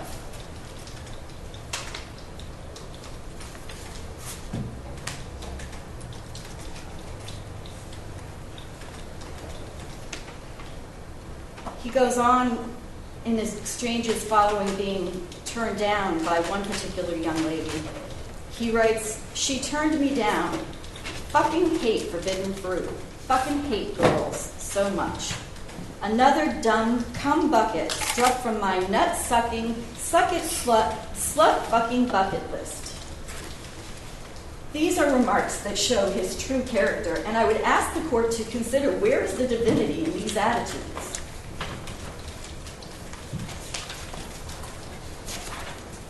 We also believe that part of the motivation for the defendant to target the victim in this case was the fact that he believed that there would be an elevated status to slaying sisters. And he writes about that again in his exchanges with his friends. And again, these exchanges show his attitude. He writes, "You slaying both," and names the sisters in one night, question mark. Excuse me, that question was received by the defendant. And he responds, "That's the plan. Now that I'm into schools, I'm going to do absolutely whatever." And Your Honor, I commented in my sentencing memorandum that the defendant asserts that he has been sufficiently injured and sufficiently punished because of his admission to Harvard being likely to be rescinded. And I note that he had to have been aware of that when he engaged in this risky behavior. He knowingly engaged in behavior that could put his future at risk. In terms of the factors of punishment, deterrence, and rehabilitation, the state argues that stand committed time is certainly appropriate for this case for both specific and general deterrence. The message needs to go out that this defendant is being held accountable and that others should know that they will be held accountable as well if they commit sexual crimes against children. Attorney Carney quotes me as stating that the most important component in this case should be rehabilitation. And I stand by that, Your Honor. I truly believe that that is true. But concerns have been raised, especially in view of the PSI, about what the defendant has done since the time of this investigation. The defendant, first and foremost, lied to the police. He willingly participated in a psychosexual evaluation and lied to the evaluator. And we would like to note, Your Honor, that when considering the psychosexual evaluation, it is important to note that David Cantagallo did not have all of the discovery. He did not have all of the police reports. I believe the date of the psychosexual evaluation was early in August of 2014. In fact, at that time, many of the police reports were not available. But we know specifically that the discovery was provided by Attorney Moyer. It is common practice in our office that when attorneys are replaced by another attorney, that rather than our office issuing a new discovery is passed on from the former attorney to the new attorney. And we know for a fact that in error, Attorney Ramsdell was not provided with all of the discovery. We learned that because well into Attorney Ramsdell's representation of the defendant, he was not aware of the lab results of the fact that there was DNA evidence because for whatever reason that was not forwarded to him. And so we know that David Cantagallo was not aware of that as well. The defendant lied in his fundraising letter, indicating that he had been falsely accused. And the jury found that that was not accurate. And I also would ask the court to consider that the defendant chose to take the stand, and in his own testimony, he lied to Your Honor and to the jury. But what is most troubling is that the defendant asked for the pre-sentence investigation and then lied to probation parole officer Marquis during his interview and during his own statements. And I know that Attorney Carney will take issue with this, but on its face, it seems to be fairly straightforward. The two issues that the defendant raised voluntarily were being fired from his summer job and humiliated. As indicated in the PSI, when further investigation was conducted, there was a very different version to that story offered by the employer who the defendant was accusing of having fired him and humiliated him. And then the second issue was in the defendant's own words that since the time of the trial or the investigation, excuse me, I misspoke, not since the time of the trial, but prior to the trial, he began a community service project in the town where his father lives. What I would assert to you, Your Honor, is that the defendant is very good at taking a thread of the truth and then weaving it together in a version that comes out to be not entirely truthful. There is a portion of truth in most of what he says. When he told the police that it was impossible for penetration to have occurred because her underpants never came off, that was absolutely true. Part of it, her underpants never came off, but it wasn't true that penetration didn't occur, and the jury found that as well. So therein lies our issue, Your Honor, that rehabilitation is the most important component. But also, as I've indicated in my memorandum, meaningful participation means truthfulness and candor. And to this point, post-trial, the defendant has not demonstrated that he can be candid, truthful, and straightforward. And why that is a question that I can't answer for Your Honor.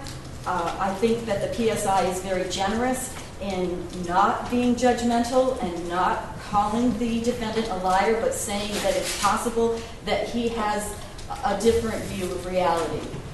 Again, these are issues that need to be addressed in a sex offender treatment program and in counseling. And I have indicated to Your Honor that in good faith, representing the state of New Hampshire, I cannot recommend that the defendant be released into the community until he completes meaningfully sex offender treatment. And I don't think that he deserves the opportunity at this point to have his release into the community, another evaluation that he's already had the opportunity to do and chose to lie, it seems apparent at this junction that the defendant needs to have an evaluation by the sex offender treatment program at the New Hampshire State Prison and comply with all of their recommendations of treatment. The final factor that I would like to raise, and this is the factor that is most notably missing, is the lack of reflection of harm that the defendant brought to the victim. There is not one word about the victim or the harm that's been caused to her. His statements are self-serving and portray him as the victim in these events. Your Honor, I ask you to take that into consideration because, again, that is such an important component for his successful rehabilitation and to prevent the risk of harm to others if he doesn't learn from his mistakes, adjust his attitudes, and move forward as a productive citizen. I would also like to point out during the investigation and testimony that he raised at trial the destruction of physical evidence. By his own words, he deleted Facebook messages that he, and by his words, his mother, believed were going to be harmful to him. And Your Honor, that is an issue that we were aware of at the time. We were aware and were able to obtain those Facebook records. So the fact that he physically destroyed them did not harm our investigation, but we were cognizant of it. However, we were not aware at the time whether or not he was aware that there was an investigation pending, and that was the reason why charges were not brought at the time that we brought these charges. And I will state on the record that there is a complete investigation, and the possibility of charges being brought in regard to the falsifying physical evidence are decisions that remain to be made by law enforcement and the county attorney's office. I know, Your Honor, that the family would like to be heard by the court, and we also have a victim impact statement that is offered by the victim. She chose not to be present today, but to provide her impact statement in an alternative method for Your Honor. But what I would ask you deeply is to consider the defendant's lack of candor, his lack of reflection of the harm that he has caused not to himself but to others, and the fact that he does need to be reevaluated and treated as deemed appropriate by the sex offender treatment program at the New Hampshire State Prison. I've got the victim impact information on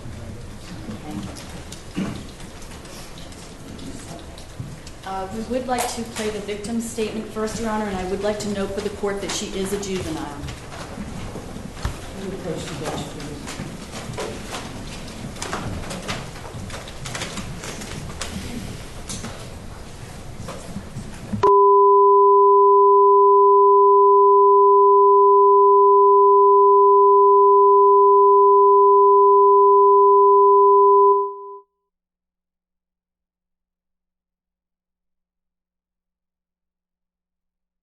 All right, guys. Looks like we are having a issue with the feed. This just happened. Stay with us, guys. We are working to fix this problem. Fox National has been contacted. We've lost the feed from New Hampshire.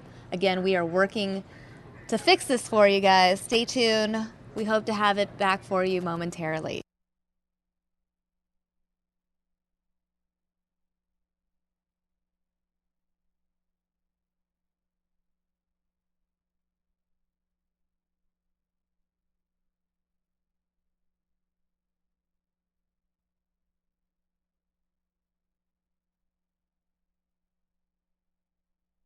All right, guys, while we work to fix the signal out of New Hampshire, a signal we are getting in from another part of New Hampshire is Hillary Clinton speaking, guys. So we're just going to show you this while we try to fix our technical issue, and we will be back with the Owen Labrie sentencing as soon as possible. And Stay it was tuned. to come in with emergency help, living expenses help, so that single parents could stay in school.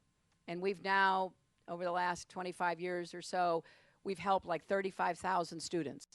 And it's no government money. It's all private donations. There's a board that runs it, and people apply for it, and then they're helped. And So I think the government has to do its part under the new college compact. Families, if they can, do their part. Students do their part. The colleges themselves do their part. And I think that we can do more to get the community to help support families that are under, and students that are under a lot of financial pressure. The other piece of my plan is to refinance student debt. Right now we have 40 million Americans with over $1 trillion in student debt. And I think that's way too much. And I think that the costs, and as you rightly point out, New Hampshire debt is higher than the national average. So New Hampshire students need this help as much or more than students in other states. We are going to make it possible to reduce your interest rates, saving you thousands of dollars. We're going to make it possible for you to get greater forgiveness if you're in a public service job. And we're going to make it possible for you to have access to the contingency repayment loans. Now, what's that? Well, when I went to law school, I worked and I took out a loan because I couldn't get any help from my family. My dad helped me to go to college, but when I went to law school, I was on my own, which was fair. I worked all through college, too. But when I signed up for a loan, I signed up for an income contingency loan because my first job out of law school is with the Children's Defense Fund. And I made, like $14,000. And so I couldn't have paid a set interest rate amount, but I could pay a percentage of what I was making. And that enabled me. I went from the Children's Defense Fund to working at the University of Arkansas, where I made, as I recall, $17,000, and I could pay back as a percent. And I think it was 10% a year, divided, obviously, by 12. I want more people to be able to do that because the set amount is really just unaffordable for a lot of folks. And what bothers me is that I have met students in New Hampshire who are paying 8, 9, 10, 11% interest. And we don't have interest rates like that for anything else in America right now. Why does the government or the private lender get away with that? You can refinance your mortgage or your car. You ought to be able to refinance your student debt. And we ought to be able to get those interest rates down finally. So I want to try to help you as you struggle between family and work and getting your education. Thank you. So is that our student questionnaires? Is that okay? Okay, well, there was a lady with her hand up back there that I promised I would call on, I think in the red. Yep, right there. I have 2 questions, if you don't mind. One is about the pharmaceutical companies. How do they know my body system better than my own doctor that they can change the doctor's scripts that they give you? Are you talking about when a doctor prescribes a brand name drug and no, then not a brand name drug, but the drugs you were on. And also when this whole Obamacare thing came on, they told me to take the family health so I could stay on the same drugs I was on so I would not come out of remission for what I have. And now I'm out of remission because the pharmaceutical companies and the pharmacists thought that my medication could be changed to a lower income. Yeah, I don't understand that. And I want somebody in my campaign, Mike Latsich over there, I want you to talk to him because if there's a way we can help you on this, we will try to help you because I don't understand exactly what happened, okay? And their second question? My youngest and his girlfriend have been together since they were 13 and 14. She came to school here. She did her internship. She's done 5 years of voluntary work to become a teacher. She does after-school work and everything. And then someone just told her that if she could get on the volunteer plans for her to become a teacher, because she's been doing so much after-school work, volunteer work and everything, she'll even stay past the time if the parents have to work late. But when she called up for it, they said the first 5 years she's done doesn't count, but she can start now on it. Well, again, I wish you would talk to the representative of my campaign so that we can understand exactly what you're asking. It doesn't make sense to me, so I can't respond to it. But we'll, let us get the best information we can, and if we can help you, we will try to help you. I can't promise anything, but we'll certainly look into it. Okay, young woman in the white turtleneck. Yeah, here comes a microphone. Hi, my name's Izzy, and I want to ask, we had our first female Prime Minister over 35 years ago now, and I just wanted to ask, how do you feel about becoming the first female leader of this country and arguably the world's biggest economy? I feel pretty good about it.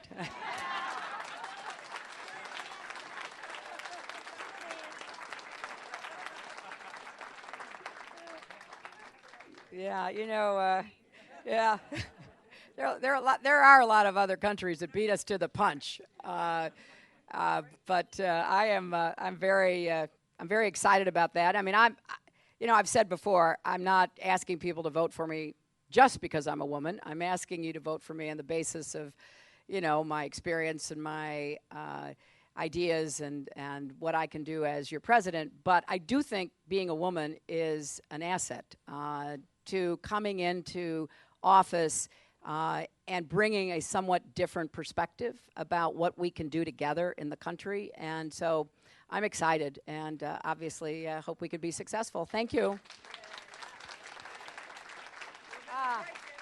Yeah, the gentleman right there in the tie, and yeah, hi. All right. There are questions as to where growth in this country lies, and as many towns and cities are leaving factories behind, they had to reinvent themselves, turning their areas into historic districts and places where people will stop and shop. The arts clearly shows it can generate funds many cities desperately need. People want to see things and attend events and hence spend money. The National Endowment of the Arts operates on a budget of $146 million, which is about 1/100% of federal discretionary spending. So the NEA has sustained significant budget reductions, and appropriations have declined by $21.5 million. That's down 13% in the last 3 federal budgets. So here's my question. If you become president, what are you going to do to increase the funds? Well, let me say that this is an important point, and it is connected, as he started, with his question to economic development. And so I do think the NEA itself needs to be funded at an adequate level. I can't stand here today and tell you exactly what that will be, but I believe that the arts and culture are important in their own right, but they're also important drivers for economic growth, tourism, attracting young people. And let me tell you a quick story. Before they met, as you know, last week in Vienna as well.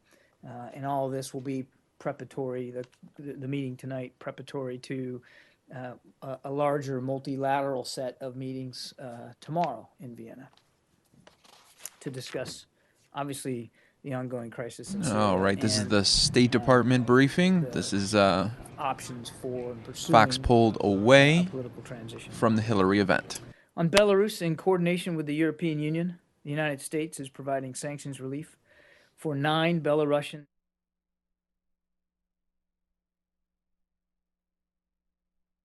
political prisoners on August 22nd. This limited reprieve from sanctions opens the door to expanded commercial ties for the Belarusian economy. We encourage the government of Belarus to take additional positive steps to improve its record with respect to human rights and democracy. With that, Matt. I want to start in Vienna. The meeting that the Secretary had with Foreign Minister Zarif today was about what? It was about the JCPOA and work ongoing by Iran to continue to complete the steps required of it to get to implementation day.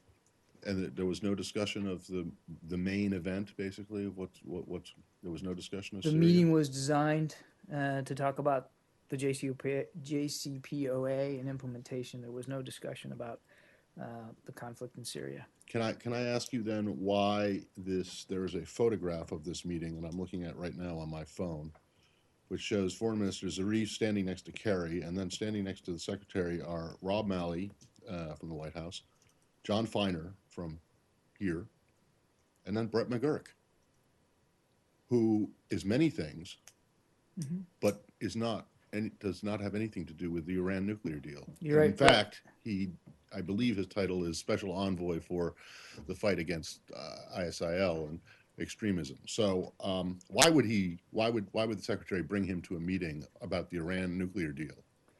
Well, I haven't seen the picture. Well, here it is. I trust. I mean, if it's not him, it's his twin brother. I'm and sure. I don't know if he has a twin brother, and if he does, if his twin brother has anything to do with the State Department or not. No. Listen, I love talking about Brett, and I really enjoy talking about photography. I can't tell you. Well, is it a fake? I'm sure that it's not. I haven't seen it. I have no reason to doubt that it's an authentic photograph, and I'm sure everybody looks stunning in it. But the purpose of the meeting was to talk about the JCPOA and implementation. I have before coming out here, I actually had an opportunity to talk to some of the Secretary's staff members, some of whom were in the meeting before I came out here, so that I completely understood what was discussed, and it was made plain to me that the topic of Syria and political transition was not discussed. Well, then a simple question: why wasn't it? Well, I think you'd have to talk to the participants about why they didn't discuss a specific topic. But what I can tell you is the purpose of the discussion for this bilateral setting was the JCPOA and implementation, and there's a lot to talk about just with regard to that. So the Secretary wanted to meet with Foreign Minister Zarif about that topic. They did meet, they discussed it, and that's where I think we're going to leave it. I mean, I don't, unfortunately, have the opportunity right now to talk to participants in the meeting, but you said that you just did talk to participants in the meeting, which is why I'm asking you.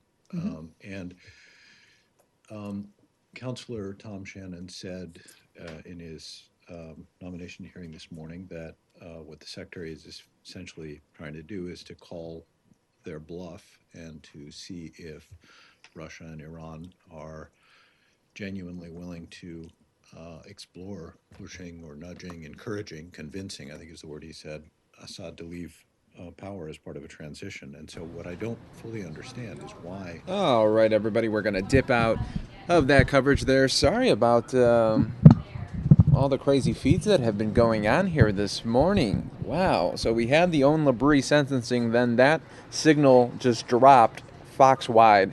Every Fox channel lost that signal. They're trying to get it back up, and my keyboard's a little glitchy today too, so sorry about that. And then we lost the Hillary signal because they wanted to put the State Department up. So thank you for bearing with me, everybody. My name is Mike Page. Happy to be here with you this afternoon. We got a lot to cover. Let me show you the top 5 stories that that we're working on right now. I'll get that in a minute, but let me just tell you, first big story that we're talking about, obviously, plane fire in Florida. Let me show you the video of this, and I'll tell you a little about it too as soon as I get my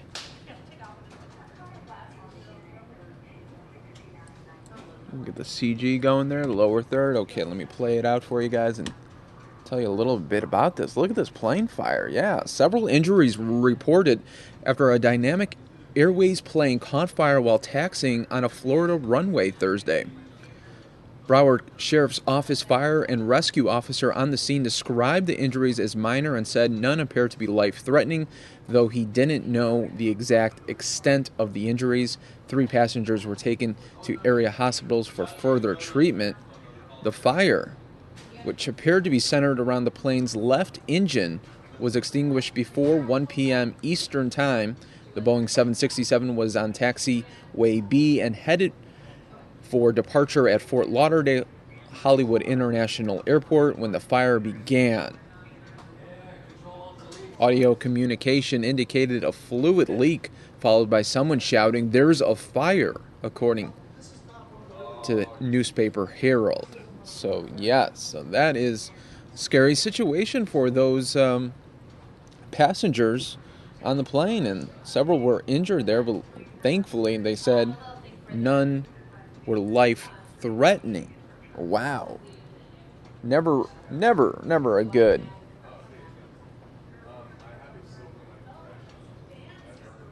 story when there is a fire on a plane. We've all taken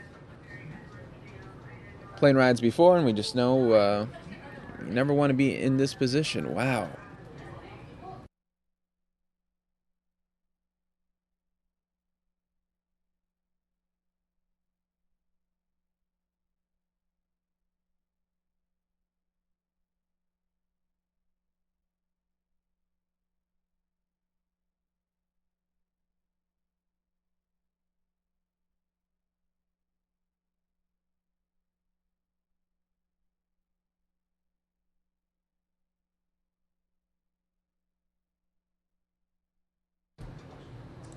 Oh, right there. So that's one of our top stories. Another one, Donald Trump in about 45 minutes live in Nevada, coming off a GOP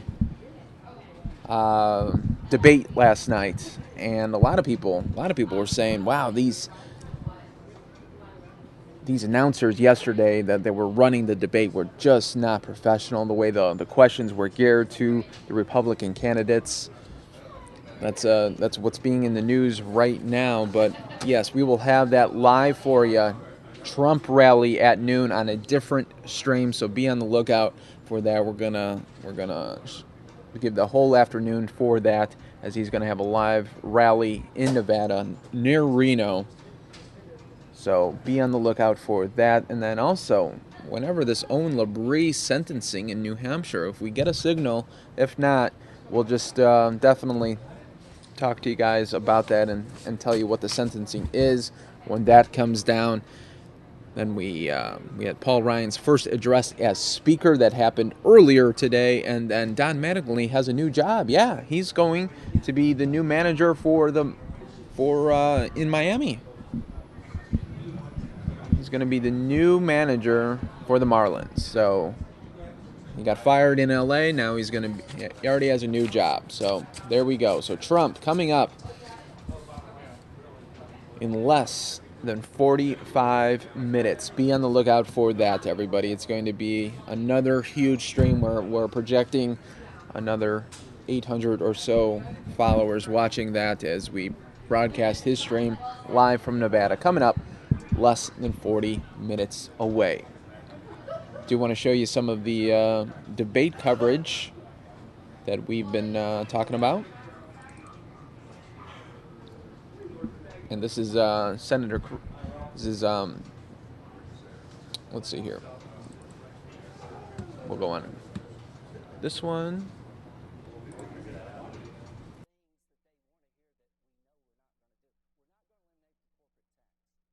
But we can make it lower. We're going to fix immigration only if we work together. I want to secure the border because if we don't, we're going to get hurt and hit again. I want to fix a broken visa system. I want to increase legal immigration because we're going to have a shortage of workers over time. As to the 11 million, I want to talk about fixing the problem. We're not going to deport 11 million people and their legal citizen children, but we will deport felons. And those who stay will have to learn our language to stay. Because I don't speak it well, but look how far I've come. Senator, at the end of the day, folks, I am trying to solve a problem and win an election. I'm tired of losing. Good God, look who we're running against. The number one candidate on the other side thought she was flat broke after her and her husband were in the White House for 8 years. The number two guy went to the Soviet Union on his honeymoon, and I don't think he ever came back. You know, let me say something at the outset. The questions that have been asked so far in this debate illustrate why the American people don't trust the media. This is not a cage match. And you look at the questions. Donald Trump, are you a comic book villain? Ben Carson, can you do math? John Kasich, will you insult two people over here? Marco Rubio, why don't you resign? Jeb Bush, why have your numbers fallen? How about talking about the substantive issues people care about? Does this count? Do we get credit for this one? And Carl, I'm not finished yet. The contrast with the Democratic debate, where every fawning question from the media was, which of you is more handsome and wise? So this is a question about the debt limit, which you have 30 seconds left to answer, should you choose to do so. Let me be clear. The men and women on this stage have more ideas, more experience, more common sense than every participant in the Democratic debate. That debate reflected a debate between the Bolsheviks and the Mensheviks.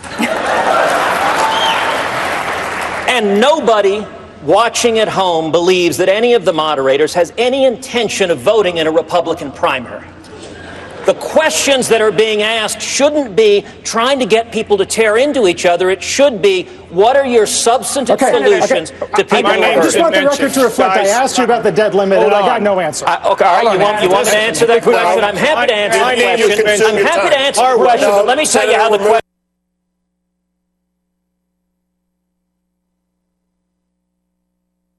You know, what the American people want and need is someone who's tough enough and strong enough and tested enough to be President of the United States, to take on Hillary Clinton next fall, and to take on Vladimir Putin in January of 17. And so I am the candidate in this race who is tested and who is ready and has taken on the tough issues, and by the way, is also willing to tell them the truth on things like entitlements, which you didn't hear from almost anybody else on the stage last night. They all tiptoe around it, but because I've dealt with this problem in New Jersey on pensions and health benefits, you need to deal with it at the national level as well, and when I'm president, that's exactly what I'm going to do.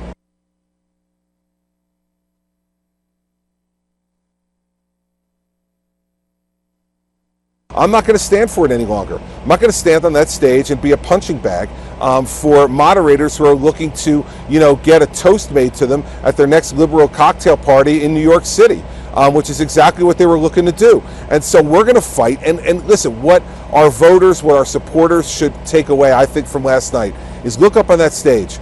Who was the person who looked mature, tested, ready, and a fighter to be able to get things done for the American people? And that's who you're going to need on stage to beat Hillary Clinton, because it's not going to be easy, because the media is going to be working for her 24/7, and we're going to have somebody strong enough to take those hits and fight back.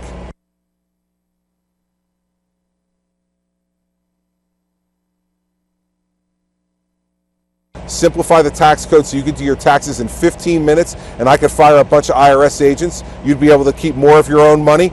Kill this regulatory nightmare that they've created down there, but also make sure that we make student debt a thing of our past in the United States. We need to give national services an option to help our young people work off any student debt they run up, and we need to make these colleges and universities much more accountable for what they're spending our money on. Stop building monuments to yourselves and rock climbing walls. Let's get down to education, and let's make tuition reasonable for families and of the middle class. And the last thing is, let's stop having all this free and easy money out there that helps the stock market go up.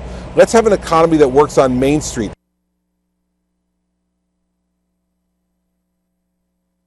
Well, I feel very good. As you pointed out, it was kind of a crazy set of moderators with not the best questions in the world. But all in all, once again, it was an opportunity for Americans to take a look at me. I remain the least known candidate in the field, so every one of those debates, despite all their issues, are an opportunity. You know, Hillary Clinton has never met a progressive idea that she didn't like, and it's kind of a lame comment, honestly, but trust me, I am Hillary Clinton's worst nightmare. Women are faring badly under progressive policies. The number of women, just as one example, who are now living in extreme poverty is at the highest level ever recorded in this country. So Hillary Clinton can talk all day long about being the first woman president. The truth is her policies are bad for women and men and all the people she claims to be helping.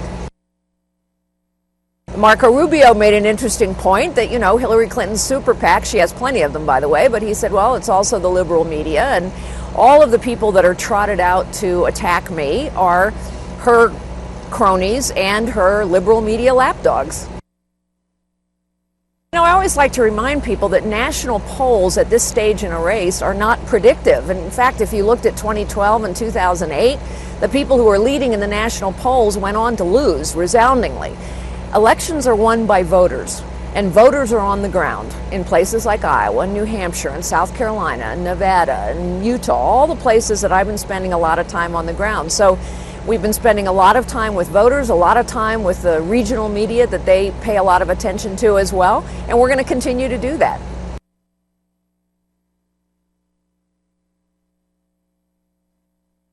I think the bigger frustration you saw is that all those candidates on the stage had prepared for a substantive debate. Everyone was ready to talk about trade policy and the debt and tax policies, and we were ready for that. Everybody was. And then you get questions like the ones everybody got, which were clearly designed to either get us to fight against each other or to say something embarrassing about each other, about us, and then ask us to react. And that's what the purpose of these questions were, and it became irritating.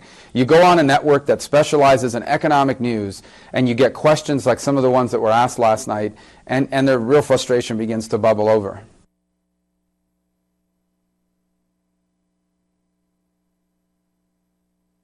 Both our party and our country needs to elect leaders that understand what life is like for real people in the world today. This disconnect that exists today between Washington and the American people is enormous. And I wish I could say it was just Democrats. It's Republicans too. And embedded in that question is that thought process that, well, you need to wait around for 30 years or 20 years before you can join us and be a part of what we're doing here. It's outrageous, and I quite frankly don't understand it.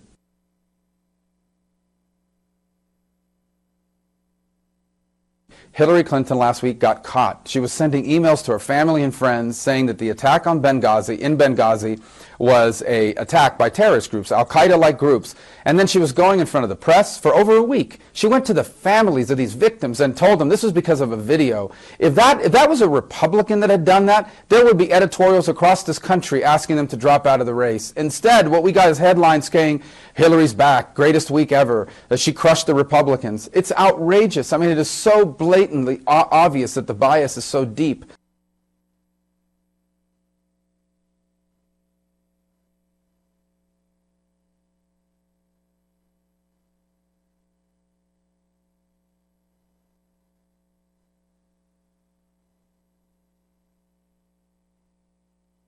There's a difference between tough questions and gotcha questions. The debate is supposed to be about letting candidates express their vision, their plans, their solutions for America. This was supposed to be a financial debate. It wasn't. It was a gotcha interview over and over again, and that was a disappointment.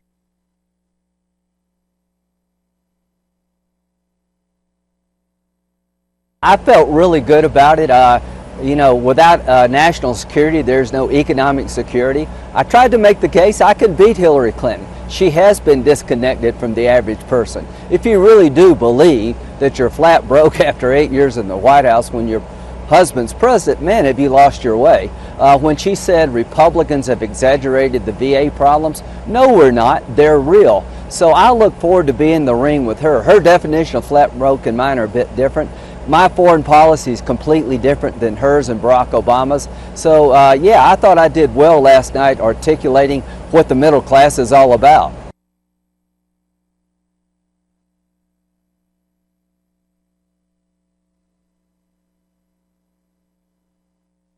But let me tell you my economic approach to the middle class. The best thing I can do for you is to grow the economy. If you're a waitress, the best thing Lindsey Graham as president can do for you is to create an environment where somebody will open up a new restaurant and hire you away at a higher wage.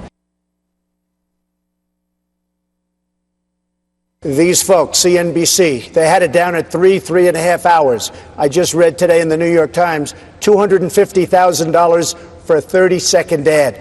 I went out and said, it's ridiculous. I could stand up here all night. Nobody wants to watch 3.5 or 3 hours.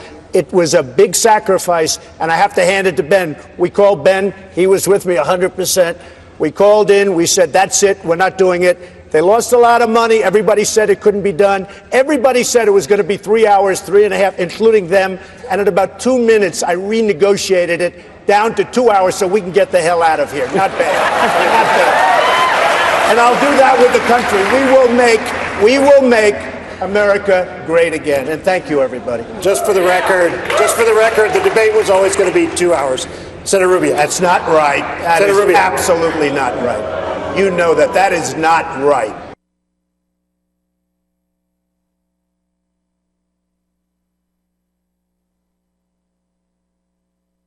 You know, what the American people want and need is someone who's tough enough and strong enough and tested enough to be President of the United States, to take on Hillary Clinton next fall, and to take on Vladimir Putin in January of 17.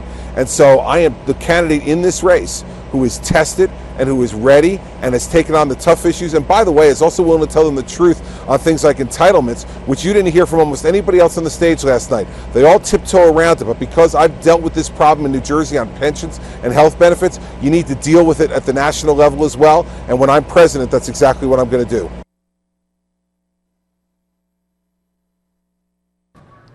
All right, everybody, we did get the feedback from New Hampshire.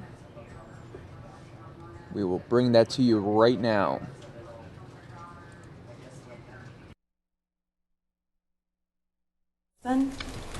Our intellectually passionate 19-year-old daughter, our strong daughter, the court and public now refer to as the victim, and their athletic and brave 9-year-old sister is kind above all else.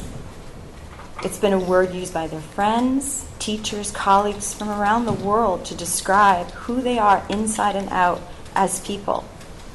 But it's a word which now makes me fearful. That kind equates with another word due to Mr. Labrie's actions, target. My husband and I worked hard to build a community for our family in our adopted country. We encouraged our daughters to become strong young people, leaders in their schools, church, social groups. Our ultimate goal was to make them feel at home anywhere in the world, anywhere they chose to study and live, strong in knowing who they were and what defines their values. I'm proud to say that our friends from our time overseas, along with our family, have been among our most stalwart supporters and sat in this courtroom day after day in August trying to make sense of these proceedings and how our daughter could have been so criminally targeted and abused by someone with such cruel intentions, documented in hundreds of pages of computer messages. Eventually, after an entire life for my girls of single-sex Catholic education in our adopted country in one of the world's largest cities, our eldest and my husband lobbied to open the doors, the family nest, to let our eldest apply to boarding school back home. I reluctantly agreed, letting her only apply to one school, and that was St. Paul's School. At the time, we were very grateful she was accepted. My very capable firstborn daughter, president of her class, captain of her teams, academically excellent, deserved, we felt, a chance to study at one of the finest academic institutions in the country where she was a citizen, if they would have her.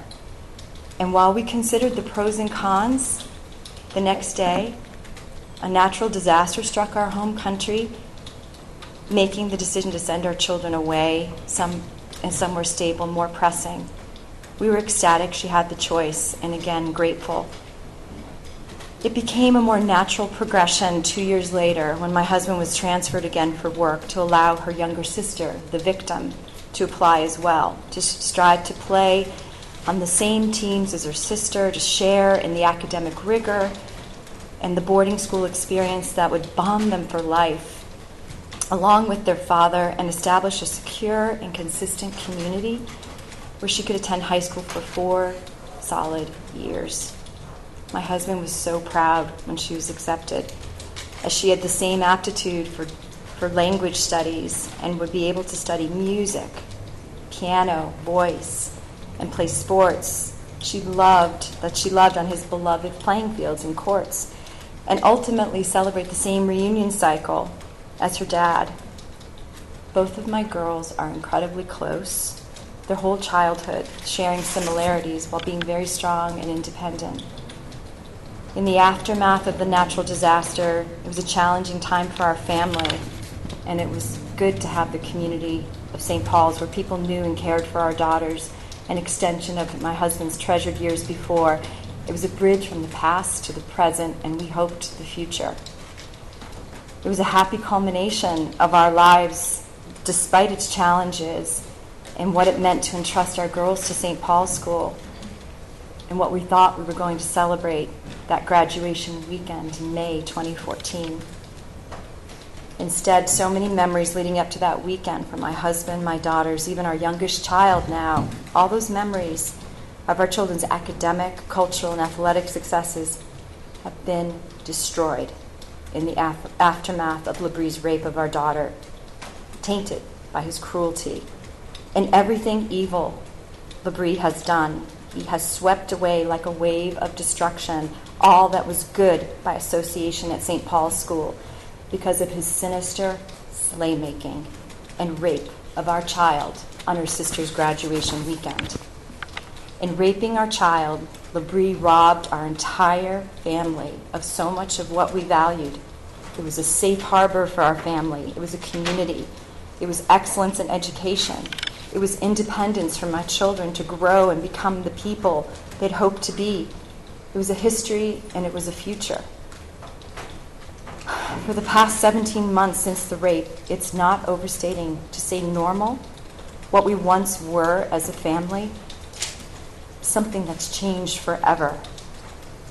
While our faith remains strong, we no longer see good in the world as a natural part of our lives, but instead have witnessed evil. Not the cultivated image you see presented today, but Owen Labrie's seamy, depraved, and damaged self. Every day, I'm reminded of what our gentle daughter has lost. From the time spent May 30th for the investigation and legal process, the plea negotiations, and then finally a trial. Our time has not been our own. We've neglected much in our lives, from our own health to the health of our elderly family members, daily responsibilities. Indeed, I've neglected our youngest child. Almost a year and a half ago, we were hopeful that decency would prevail and Labrie would take full responsibility for raping our child as soon as possible, and that she could return to St. Paul's School and they could begin to move past his crimes. As Your Honor knows, he did the opposite, choosing to enter into and revoke plea deals, hire and fire lawyers, and extend the trial date as long as possible in the hopes it would break our daughter, it would break our family. Rather than taking any responsibility, he chose to destroy evidence, to lie to police, to attack and harass, and attempt to intimidate my daughter and my family. As a result, our family's sense of privacy and security is shattered. Labrie's legal team, as you heard my daughter state, sent investigators to our new home to interview neighbors and friends of our children who knew nothing about the case. Our daughter's identity has been posted on the internet, and hate-mongering supporters of the defendant posted pictures of our daughter, her 9-year-old sister, her family home, alongside deplorable comments about our daughter and suggestions that she should be raped again. And that when she goes to college, bros on college campuses would take care of that. In violation of this court's order, Labrie reached out to the St. Paul's School community to fund his legal defense. Both directly and indirectly, he alienated our daughter from the school community and helped to foster an environment that made it impossible for her to return there. The bullying, harassment, and isolation experienced by our entire family has cut us to the core. The lack of humanity our daughter has experienced as a result of this assault, being reduced to an animal to be slayed, or her anatomical parts, has forever changed how we see the world. Our daughter, her name alone in bold, capital type on a list, was objectified over months by Labrie and the other young men of St. Paul's School, and targeted and used in a game of sexual currency at the age of 15. She was sexually assaulted, and her life, as a result, ours, will never be the same.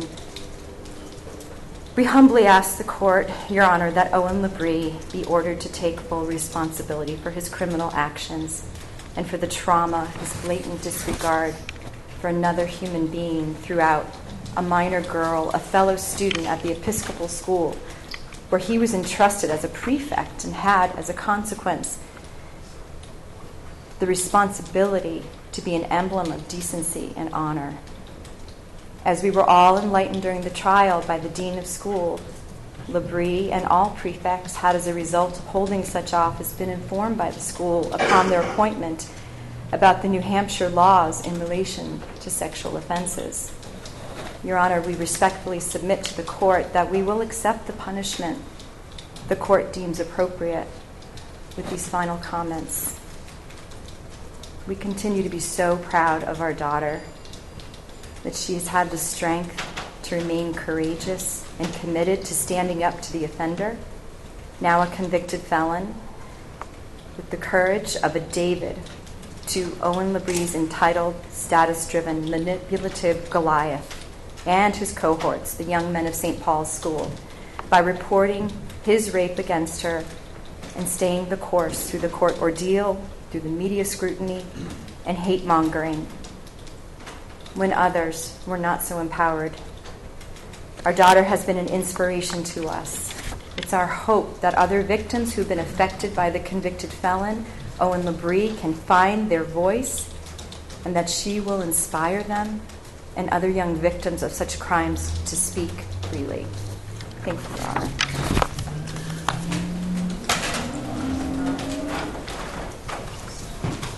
The court would please hear from the victim's father. I'm sorry.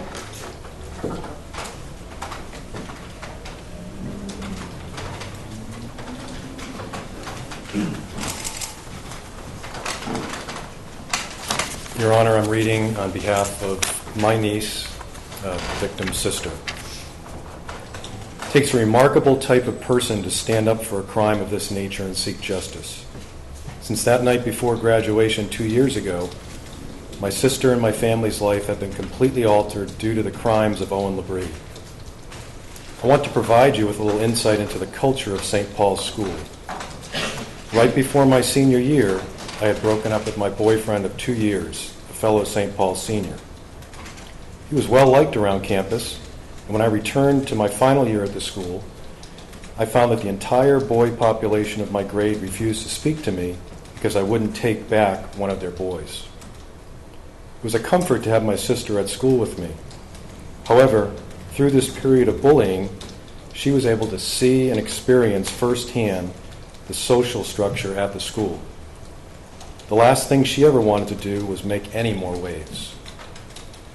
Throughout her freshman year, she had to put up with boys in my grade calling out to her, asking to take photos with her, and talking about her, an experience that is common for incoming freshman girls. By the time spring semester came, she confided to me that she was sick and tired of boys making comments about her, but not actually taking the time to get to know her. The difference between those boys and Owen Labrie was that Owen Labrie manipulated my sister, plotted, planned, and ultimately violated her to get what he wanted. Since that night, the question has haunted me: was there anything I could have done to stop this? In the closing statement, defense counsel stated that my sister accusing Owen Labrie of rape was the easy way out. I want it to be clear that in coming forward and standing up as witness in this case, it was not the easy way out for anybody in my family. My sister knew coming forward would not be a popular choice. In fact, it would have been easier to have the public perception that she had lost it to a senior boy. At St. Paul's, where scoring is constantly talked about, she would have seemed older and had a cool story to tell. Instead, she did the hard thing. She told the truth. Throughout the aftermath, she saw it would not be easy for any one of our family members. For me, I have had to reveal intimate, embarrassing, and personal details about my life to my family. My dad lost his job. I picked up 2 jobs while at school, working 27 hours per week to contribute to covering my expenses. My 9-year-old sister had to start at her 6th new school as a result of our move back to the States because my father lost his job. My mother lost certain friends and was tasked with keeping our family knit together. I not only lost the remains of the community I thought I had formed at St. Paul's, my life at my university has been altered. I walk around campus fearful of running into Slaymaker, Patrick McCarthy. Another Slaymaker, Malcolm Salavara, attends Dartmouth College, has been making his presence known around my campus, working in my study spots in the library, walking around the part of campus where I live, attending St. Paul's alumni events at my current school. Owen Labrie has continued to be calculating and manipulating from the moment he set his goals on pursuing my sister to his best friend and fellow Slaymaker, Malcolm Salavera, situating himself on my university campus. Owen Labrie had the opportunity to do the right thing, the honorable thing. He has not. I will be forever proud of my sister for doing the right thing, even though she has lost privacy, friends, and opportunities. Her life, too, will never be the same. In coming forward, she solely wanted justice, and for no girl to have to experience what she did at the hand of Owen Labrie. I am humbly asking you to be that force that will not let Owen Labrie harm another girl ever again. I've witnessed the rippling effects of the pain that a crime such as this causes. Thank you for your thoughtful consideration and dedication to justice. The older sister of the victim.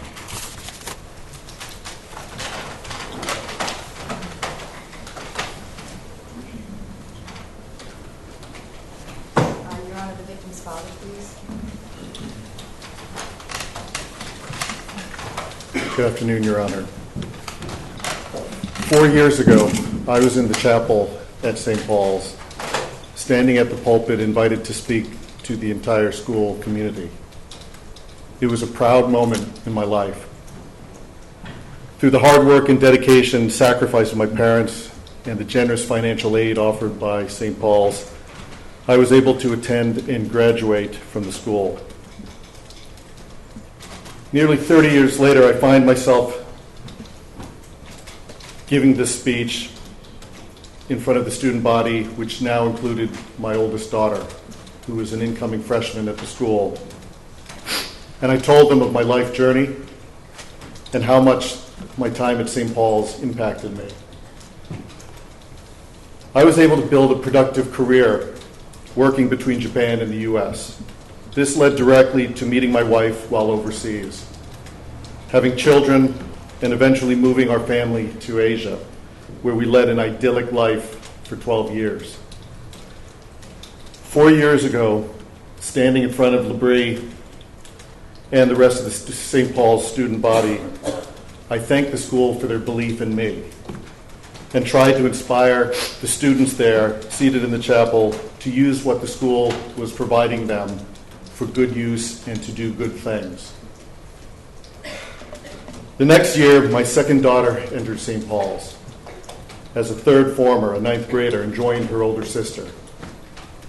The best of friends as they grew up, the two sisters fulfilled one of their dreams. They played together on the same varsity volleyball team. Imagine how proud I felt sitting there at the school watching my two daughters play and compete together. We envisioned sharing this common bond of St. Paul's for the rest of our lives. With my two daughters' safety entrusted to St. Paul's, my wife, my youngest daughter, and I relocated to Hong Kong for my work. All seemed well until my second daughter, who's now referred to as the victim, was selected by Owen Labrie and his cohorts as a high-value target in a twisted competition for top slaymaker, and then raped. The impact of this crime has extended into every corner of our life, impacting every member of my family. My wife, my oldest daughter, and my second daughter, the victim, have respectfully submitted their impact statements to this court. Your Honor is aware that we left our home and life in Hong Kong, that I put my career on hold, that my youngest daughter left her school and friends. And Your Honor also has heard that Labrie has done everything within his power since his arrest to make this process as hard as possible on my daughter and my family. These actions have significantly compounded and extended the impact to my daughter and the rest of my family, victimizing us a second time, all in an effort to intimidate the victim into submission. My 87-year-old mother, who sacrificed so much in her lifetime for the sake of her children, had to sit and watch her granddaughter be victimized on the stand for 2 days. My older brother and my role model, a Jesuit priest, had to listen to his niece being asked to explain the meaning of being fingered and blowjob. My extended family members had to watch the defense badger and taunt my daughter, raising his voice to a rape victim, asking her why was her memory cloudy. My wife and daughters had to listen to the insulting and preposterous comment that the victim took the easy way out by creating this rape story. Every single day, every single second, I feel a profound sense of loss. It creates an empty void inside of me where I used to feel hope, joy, and trust. Labrie's actions and subsequent lies and manipulation have caused us so much needless pain and loss. I feel extreme sorrow for not only what my own daughter has gone through, but also for the other nameless, faceless victims of sexual assault at St. Paul's School, in New Hampshire, and around the country. We have received so much support from other victims, some anonymous, some not, which has touched us in ways difficult to explain. And now, unfortunately, we understand their pain. I also feel a sense of worthlessness, as I was unable to fill my role as my daughter's protector, as Labrie planned this scheme. I feel powerlessness as I had to sit in court and listen to Labrie's lies and his counsel's inarticulate assault against my daughter. I feel sadness as my little girl had to be exposed to the 18-month ordeal of the criminal justice system, and I cannot shield her from the inherent brutality of this process. I feel fear as my daughter and family face threats and insults on the internet, and I see and read ignorance and misinformation in the media. I am incredulous that Labrie has never once showed remorse for the pain and suffering he has caused so many. Owen is a phrase I've heard from many faculty and students at St. Paul's, and now I understand this in a profound way. And I feel anger that Labrie has done everything within his power to make this as hard as possible on my daughter and my family by entering into plea deals and then backing out, by hiring and firing lawyers, by destroying evidence, by sending private investigators to our family's home to interview friends of my 9-year-old daughter, by lying to the police and on the stand, and by milking financial and other support from the St. Paul's community while his lawyer blamed the school and its culture. And to what end? I was a financial aid recipient at St. Paul's, just like Labrie. I saw my time at St. Paul's as a great opportunity and a great privilege, and I worked hard to take full advantage of these opportunities. And I entrusted the school with my 2 daughters and fully expected them to be safe and to get the kind of education I received. Yes, I have been appalled by the culture that has developed at the school that encourages St. Paul's boys to view their fellow female students as cum buckets, as objects of a slut-fucking bucket list, to be slayed, boned, and porked, and by an administration that would permit such things to occur. I am appalled that Owen St. Paul's cohorts did not speak up to the adults about this crime, that the St. Paul's community stood by in silence as my daughter was harassed and bullied by her peers until she felt so unsafe and unsupported that she felt the need to withdraw from the school. But the culture of the school and the students' behavior is no excuse for Owen Labrie. His actions here, Labrie, like myself, was offered a great opportunity to receive a first-rate education, and he chose instead to target and victimize my 15-year-old daughter, who did nothing to deserve it. No spin by the defense or references from Owen's recent acquaintances will change these facts. And we would ask the court to consider these facts when passing its sentence. Owen Labrie was not friends with my daughter. Owen Labrie, the St. Paul's prefect, all right, guys, we are going to go to the Donald Trump rally. That's going to be on a different stream, so we need to get out of this Owen one. Labrie, the aspiring Harvard divinity scholar, methodically targeted we will and be executed his this plan to bone my daughter and bring this and to you add later. her as another